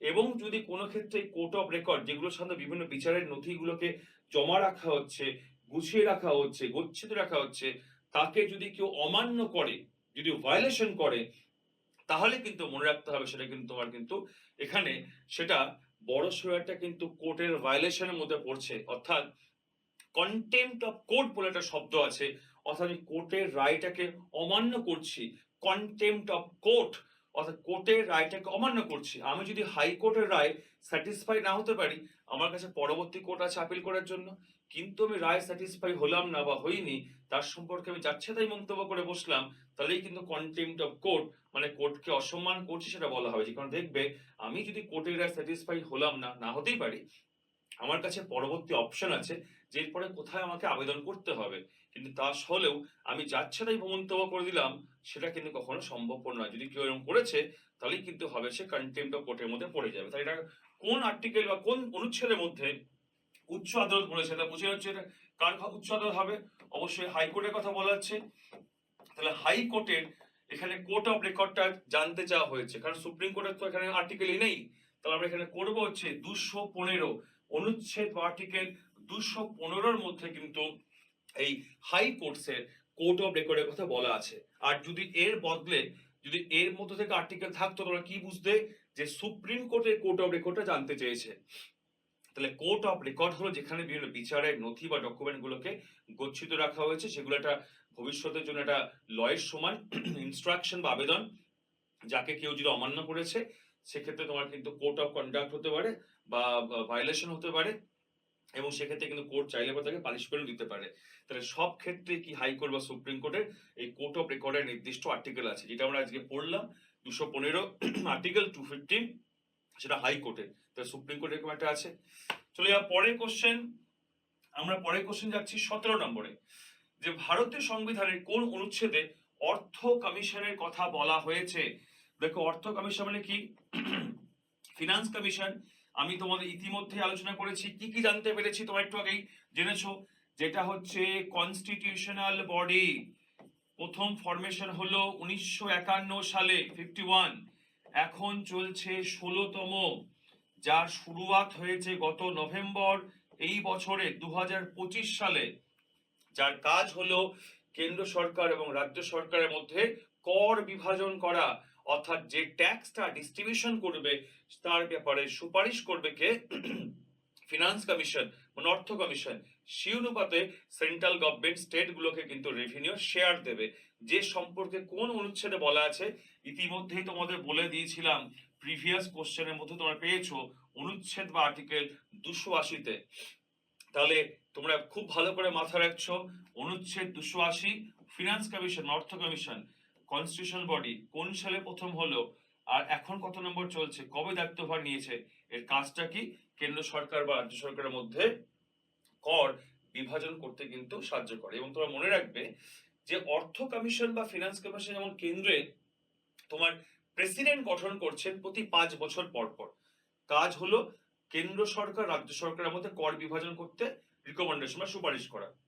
ঠিক একই রকম ভাবে রাজ্যের ক্ষেত্রে তোমার কিন্তু স্টেট অর্থাৎ রাজ্যের অর্থ কমিশন গঠন করা হয়, যেটাকে আবার রাজ্যপাল গঠন করছেন প্রতি 5 বছর পর পর। তার কাজ হলো রাজ্য সরকার এবং লোকাল বডিজ গুলোর মধ্যে কিন্তু কর বিভাজন করতে সে সুপারিশ করছেন, কিন্তু সেটাই তো রাজ্যের ব্যাপার, অতটা সে অর্থে ফোকাস না করলেও চলবে। আমরা সেন্ট্রালটাকে মাথায় রাখছি, রাজ্যটাকে মনে রাখবো যে রাজ্য কিন্তু স্টেট ফিনান্স কমিশন গভর্নর গঠন করতে পারেন। কিন্তু এটা কিন্তু ভালো করে কেন মাথায় রাখছি, বিকজ এটা কেন্দ্রীয় অর্থ কমিশন, যেটা কিন্তু খুবই ইম্পর্টেন্ট ব্যাপার, এটা কিন্তু সে অর্থে আমাদের কাছে মাথায় রাখতে হবে। এবারে আমরা আসছি পরের আমাদের 18 নম্বর কোশ্চেনে। দেখো কোন সংশোধনী আইন পৌরসভাকে সাংবিধানিক মর্যাদা দিয়েছে। তো সাংবিধানিক আইন সংশোধনী আইন পৌরসভাকে সাংবিধানিক মর্যাদা দিয়েছে। সংশোধনী আইন তোমাদের কাছে আমি ইতিমধ্যে আলোচনা করে ফেলেছি, কনস্টিটিউশন অ্যামেন্ডমেন্ট অ্যাক্ট অর্থাৎ সংবিধান সংশোধনী আইন, এটা পার্লামেন্ট পাস করেছিল, প্রেসিডেন্ট সাইন করলে এক, না করলে বিল। তাহলে সাংবিধানিক আইন মর্যাদা দেওয়ার মধ্য দিয়ে সারা ভারতবর্ষের জন্য এটা কিন্তু একটা আইনে কনভার্ট করেছিল বা আইনে রূপান্তরিত করেছিল ভারতবর্ষের সংসদ। মূলত এই আইনটা চেষ্টা যখন যখন পাশ করার চেষ্টা করা হয় সেই সময় ভারতবর্ষের প্রথমে যার আমলে এই লোকাল গভর্নমেন্টের বিল বা মিউনিসিপ্যালিটি বিলটাকে ইন্ট্রোডিউস করা হয়েছিল, সেই সময় রাজীব গান্ধী আমাদের প্রধানমন্ত্রী ছিলেন। কিন্তু তার আমলে লোকসভাতে বিলটা পাশ হলো, রাজ্যসভাতে গিয়ে বিলটা আটকে গেল। তার পরবর্তীকালে কিছুটা বিলের মধ্যে মডিফিকেশন করে যখন ভিপি সিং প্রধানমন্ত্রী হলেন তিনি আবার ইন্ট্রোডিউস করলেন, কিন্তু দুর্ভাগ্য তার আমলে তো লোকসভা মেজরিটি লস করতে ভেঙেই যায়। শেষ পর্যন্ত যখন ভারতবর্ষের প্রধানমন্ত্রী ছিলেন পিভি নরসিংহ রাও, তার আমলে 1991 সালে একটা বিল আকারে হাউসে আসে। কোন সালে বললাম, 1991, যেটা 1992 সালে পাশ হয়। এবং সেই পাশ হওয়ার মধ্যে 73 নম্বর আমরা মনে রাখবো পঞ্চায়েত ছিল, এবং 74 নম্বর আমরা মনে রাখবো মিউনিসিপ্যালিটি ছিল, মানে পৌরসভা। তাহলে এই যে পৌরসভাকে সাংবিধানিক মর্যাদা দেওয়া হলো কোন আইনের একটার মধ্য দিয়ে, চুয়াত্তরতম সংবিধান সংশোধনী আইন, লক্ষ্য করো কোন সালে, 1992 সালে। তখন প্রধানমন্ত্রী কে ছিলেন, লক্ষ্য করো পিভি নরসিংহ রাও। এটা বিল আকারে এসেছিল নরসিংহ রাও বলে কোন সালে, 1991 সালে। তাহলে আইনে কনভার্ট হচ্ছে, আইনে রূপান্তরিত হচ্ছে তোমার 74তম সংবিধান সংশোধনী আইনের মধ্য দিয়ে। কিন্তু তোমাদের যে কথাটা আমি আগেও বলেছি যে বিল আসার অ্যাক্ট হয় এক জিনিস নয়, প্রেসিডেন্ট সই করলে অ্যাক্ট হয়, কিন্তু যখন থেকে সেই অ্যাক্টটাকে বাস্তবায়ন করা হয় একটা কিন্তু কাজ করা শুরু করবে। তাই যতক্ষণ না পর্যন্ত একটাকে গভর্নমেন্ট অফ ইন্ডিয়া বাস্তবায়ন করবে না, সেটা কিন্তু একটা অ্যাক্টে থাকবে, কিন্তু কাজ কিন্তু শুরু করেনি। তাহলে এই একটা অর্থাৎ মিউনিসিপ্যালিটি 74তম, এটা কিন্তু 1 জুন মানে 1 জুন 1993 সালে কিন্তু তাকে কিন্তু রূপটাকে বাস্তবায়ন হয়, অর্থাৎ কাজ করা শুরু করে। দেখো গুরুত্বপূর্ণ কোশ্চেন এখানে পাচ্ছি যে এটা 74তম হলো, যার মধ্য দিয়ে পৌরসভাকে সাংবিধানিক মর্যাদা দিয়েছিলেন পার্লামেন্ট, যেটা সেই সময়কার প্রধানমন্ত্রীর নাম কি দেখতে পাচ্ছ, পিভি নরসিংহ রাও। যেটা বিল আকারে এসেছিল সেই সময় 1991 সালে। আমরা এটাও জানতে পারছি পঞ্চায়েতের অ্যামেন্ডমেন্ট অ্যাক্ট বা সংশোধনী আইন ছিল 73, মিউনিসিপ্যালিটি আমরা অ্যান্সার করেই ফেলেছি ইতিমধ্যে 74, এবং মিউনিসিপ্যালিটি মানে পৌরসভা, যেটাকে আইনে বাস্তবায়ন হচ্ছে 1 জুন 1993। তাহলে খুব ইম্পর্টেন্ট কোশ্চেন, 92 সালে অ্যাক্ট হলো এবং 1 জুন 1993 সালে এই 74তম সংবিধান সংশোধনী আইনটা কিন্তু বাস্তবায়ন করা হয়েছিল। খুব গুরুত্বপূর্ণ একটা কোশ্চেন তোমরা দেখতে পাচ্ছ। পরের প্রশ্ন তাহলে যাচ্ছে, পরের প্রশ্ন 19 নম্বরে, ভারতের প্রথম মিউনিসিপাল কর্পোরেশন কোথায় গঠিত হয়? খুব ইম্পর্টেন্ট কোশ্চেন। দেখো মিউনিসিপাল কর্পোরেশন তার মানে কর্পোরেশনটা কোথায় কাজ করছে, যেটা লার্জার এরিয়ার জন্য অর্থাৎ বৃহৎ শহরের জন্য। যদি ছোট শহর হতো আমরা কিন্তু এখানে বলতাম মিউনিসিপাল কাউন্সিল, যাকে আমরা বাংলায় বলছি পৌরসভা। তাহলে ছোট শহরে লোকাল গভর্নমেন্ট বা স্থানীয় সরকার কি বলছি আমরা, মিউনিসিপাল কাউন্সিল পৌরসভা। আর বড় শহরে আমরা বলছি কলকাতা কর্পোরেশন, বড় শহরকে আমরা বলছি মিউনিসিপাল কর্পোরেশন। যেমন Kolkata corporation, Howrah corporation, Chandannagar corporation, Durgapur, Asansol, Siliguri, Bidhannagar, এগুলো হচ্ছে কর্পোরেশন। তবে মিউনিসিপ্যালিটির এক্সাম্পলস প্রচুর আছে। তাহলে মাথা রাখো ছোট শহর মানে হচ্ছে মিউনিসিপাল কাউন্সিল, আর বড় শহর হচ্ছে মিউনিসিপাল কর্পোরেশন। কিন্তু দুটোই কোথায় কাজ করছে, আরবান এরিয়াতে মানে শহরাঞ্চলে। এবং ভারতবর্ষের প্রথম মিউনিসিপাল কর্পোরেশন, সেক্ষেত্রে তোমার কিন্তু অপশন যে দিয়েছে দেখো, বোম্বে, এলাহাবাদ, কলকাতা, মাদ্রাজ। সব থেকে পুরনো যে কর্পোরেশন ভারতবর্ষে হয়েছিল সেটা কিন্তু হয়েছিল মাদ্রাসে। মাদ্রাসে প্রথম মিউনিসিপাল কর্পোরেশন তোমার কিন্তু গঠিত হয়েছিল, এবং তারপরে কিন্তু তোমার কলকাতা এবং বোম্বে কিন্তু মাদ্রাজের পরেই হয়েছিল। তাহলে আমরা লক্ষ্য করলাম মিউনিসিপাল কর্পোরেশন কোথাকার লোকাল গভর্নমেন্ট, আমরা বলছি শহরের লোকাল গভর্নমেন্ট। কোন শহরের, আমরা বলছি বৃহৎ শহরের। আমাদের সামনে দু একটা এক্সাম্পল কি বললাম, কলকাতা, হাওড়া, চন্দননগরের মতো। সব থেকে পুরনো কর্পোরেশন বলতে পারছি ভারতবর্ষের মধ্যে মাদ্রাজ, এবং তার পরবর্তীকালে কিন্তু বোম্বে এবং কলকাতা তোমার কিন্তু মিউনিসিপাল কর্পোরেশন, এটা তোমার বৃহৎ শহরের লোকাল গভর্নমেন্ট বা স্থানীয় সরকার তৈরি হয়েছিল। চলো আমরা এবার পরের কোশ্চেন যাই। লাস্ট কোশ্চেন আজকের মতন 20 নম্বর কোশ্চেন। তোমরা দেখতে পাচ্ছ একটি অর্থ বিল ফেরত দেওয়ার জন্য রাজ্য সভার সময়সীমা কত? অর্থ বিল, দেখো অর্থ বিল যদি বলি আমরা প্রত্যেকে জানি কার কথা বলা হচ্ছে, এখানে মানি বিলের কথা বলা হচ্ছে। মানি বিল অর্থাৎ যার সম্পর্কে আমরা সবাই প্রায় কম বেশি জানি, যেটা আর্টিকেল নাম্বার 110-এর মধ্যে উল্লেখ করা আছে। তাহলে রাজ্যসভা বলেছে, তার মানে কোথাকার মানি বিল জানতে চেয়েছে। আমরা রাজ্যসভা শোনার সঙ্গে সঙ্গে বা লোকসভা শোনার সঙ্গে সঙ্গে আমরা বুঝে নেব পার্লামেন্টকে বলছে। কোশ্চেনে কি আছে, একটি অর্থ বিল ফেরত দেওয়ার জন্য রাজ্যসভার সময়সীমা কত।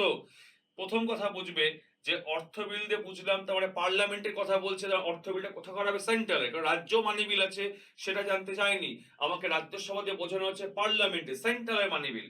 সবসময় মাথায় রাখবে রাজ্যসভা হলো পার্লামেন্টের উচ্চ কক্ষ, লোকসভা হচ্ছে নিম্ন কক্ষ। মানি বিলের ক্ষেত্রে অর্থাৎ এই যে 110 মানি বিলের ক্ষেত্রে যার একমাত্র অধিকার, একমাত্র ক্ষমতা, যেখানে কিন্তু এটাকে ইন্ট্রোডিউস করা হচ্ছে অর্থাৎ উপস্থাপিত করা হচ্ছে, সেটা লোকসভার কিন্তু অ্যাবসলিউট ক্ষমতা। তাহলে প্রথম প্রশ্ন, রাজ্যসভায় কি তাহলে মানি বিলটাকে প্রথমে ইন্ট্রোডিউস করা যায় না, বা রাজ্যসভার কি মানি বিলের ক্ষেত্রে বা অর্থ বিলের ক্ষেত্রে কোনো ক্ষমতা নেই? উত্তর হবে একেবারেই নেই। তার কারণ রাজ্যসভাতে কি আমরা প্রত্যক্ষভাবে ভোট দিচ্ছি না।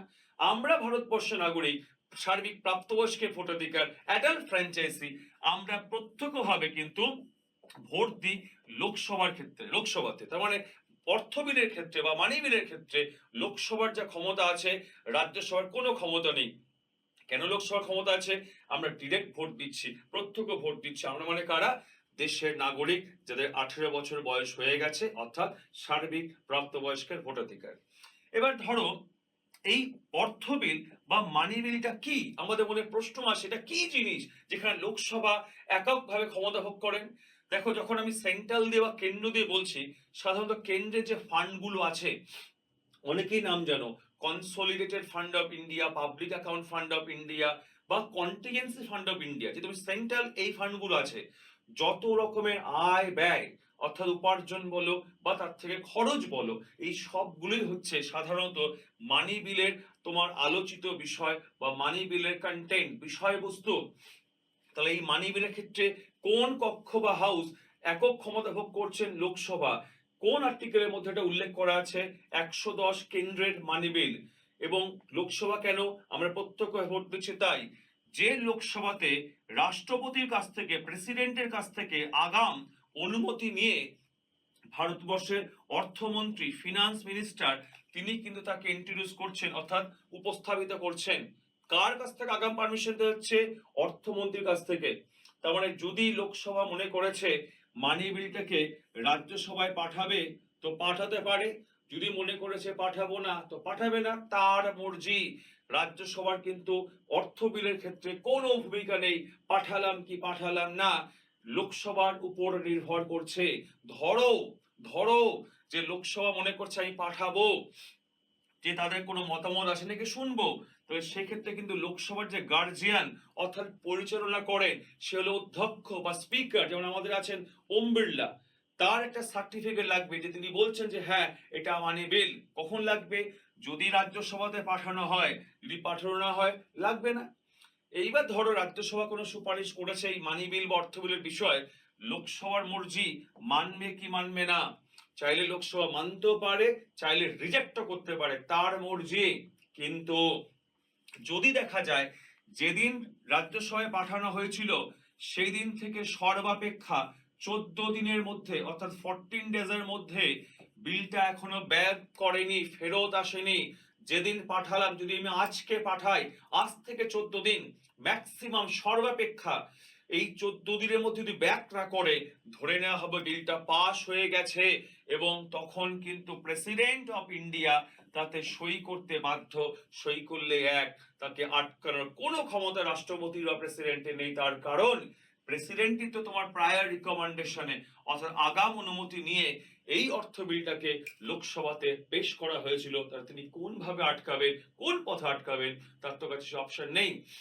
সুতরাং তখন আসছে, ধরে নেয় পাস হয়ে গেল এবং তাদের রাষ্ট্রপতি সাইন করলেন এবং অ্যাক্ট হয়ে গেল। তাহলে আমরা এই প্রশ্নের যে অ্যান্সার, একটি অর্থ বিল ফেরত দেওয়ার জন্য রাজ্যসভার সময়সীমা কত হতে পারে, আমরা এখানে উত্তর দেব হচ্ছে সর্বাপেক্ষা 14 দিন সময়সীমা কিন্তু হচ্ছে রাজ্যসভা তাদের ফেরত দিতেই হবে।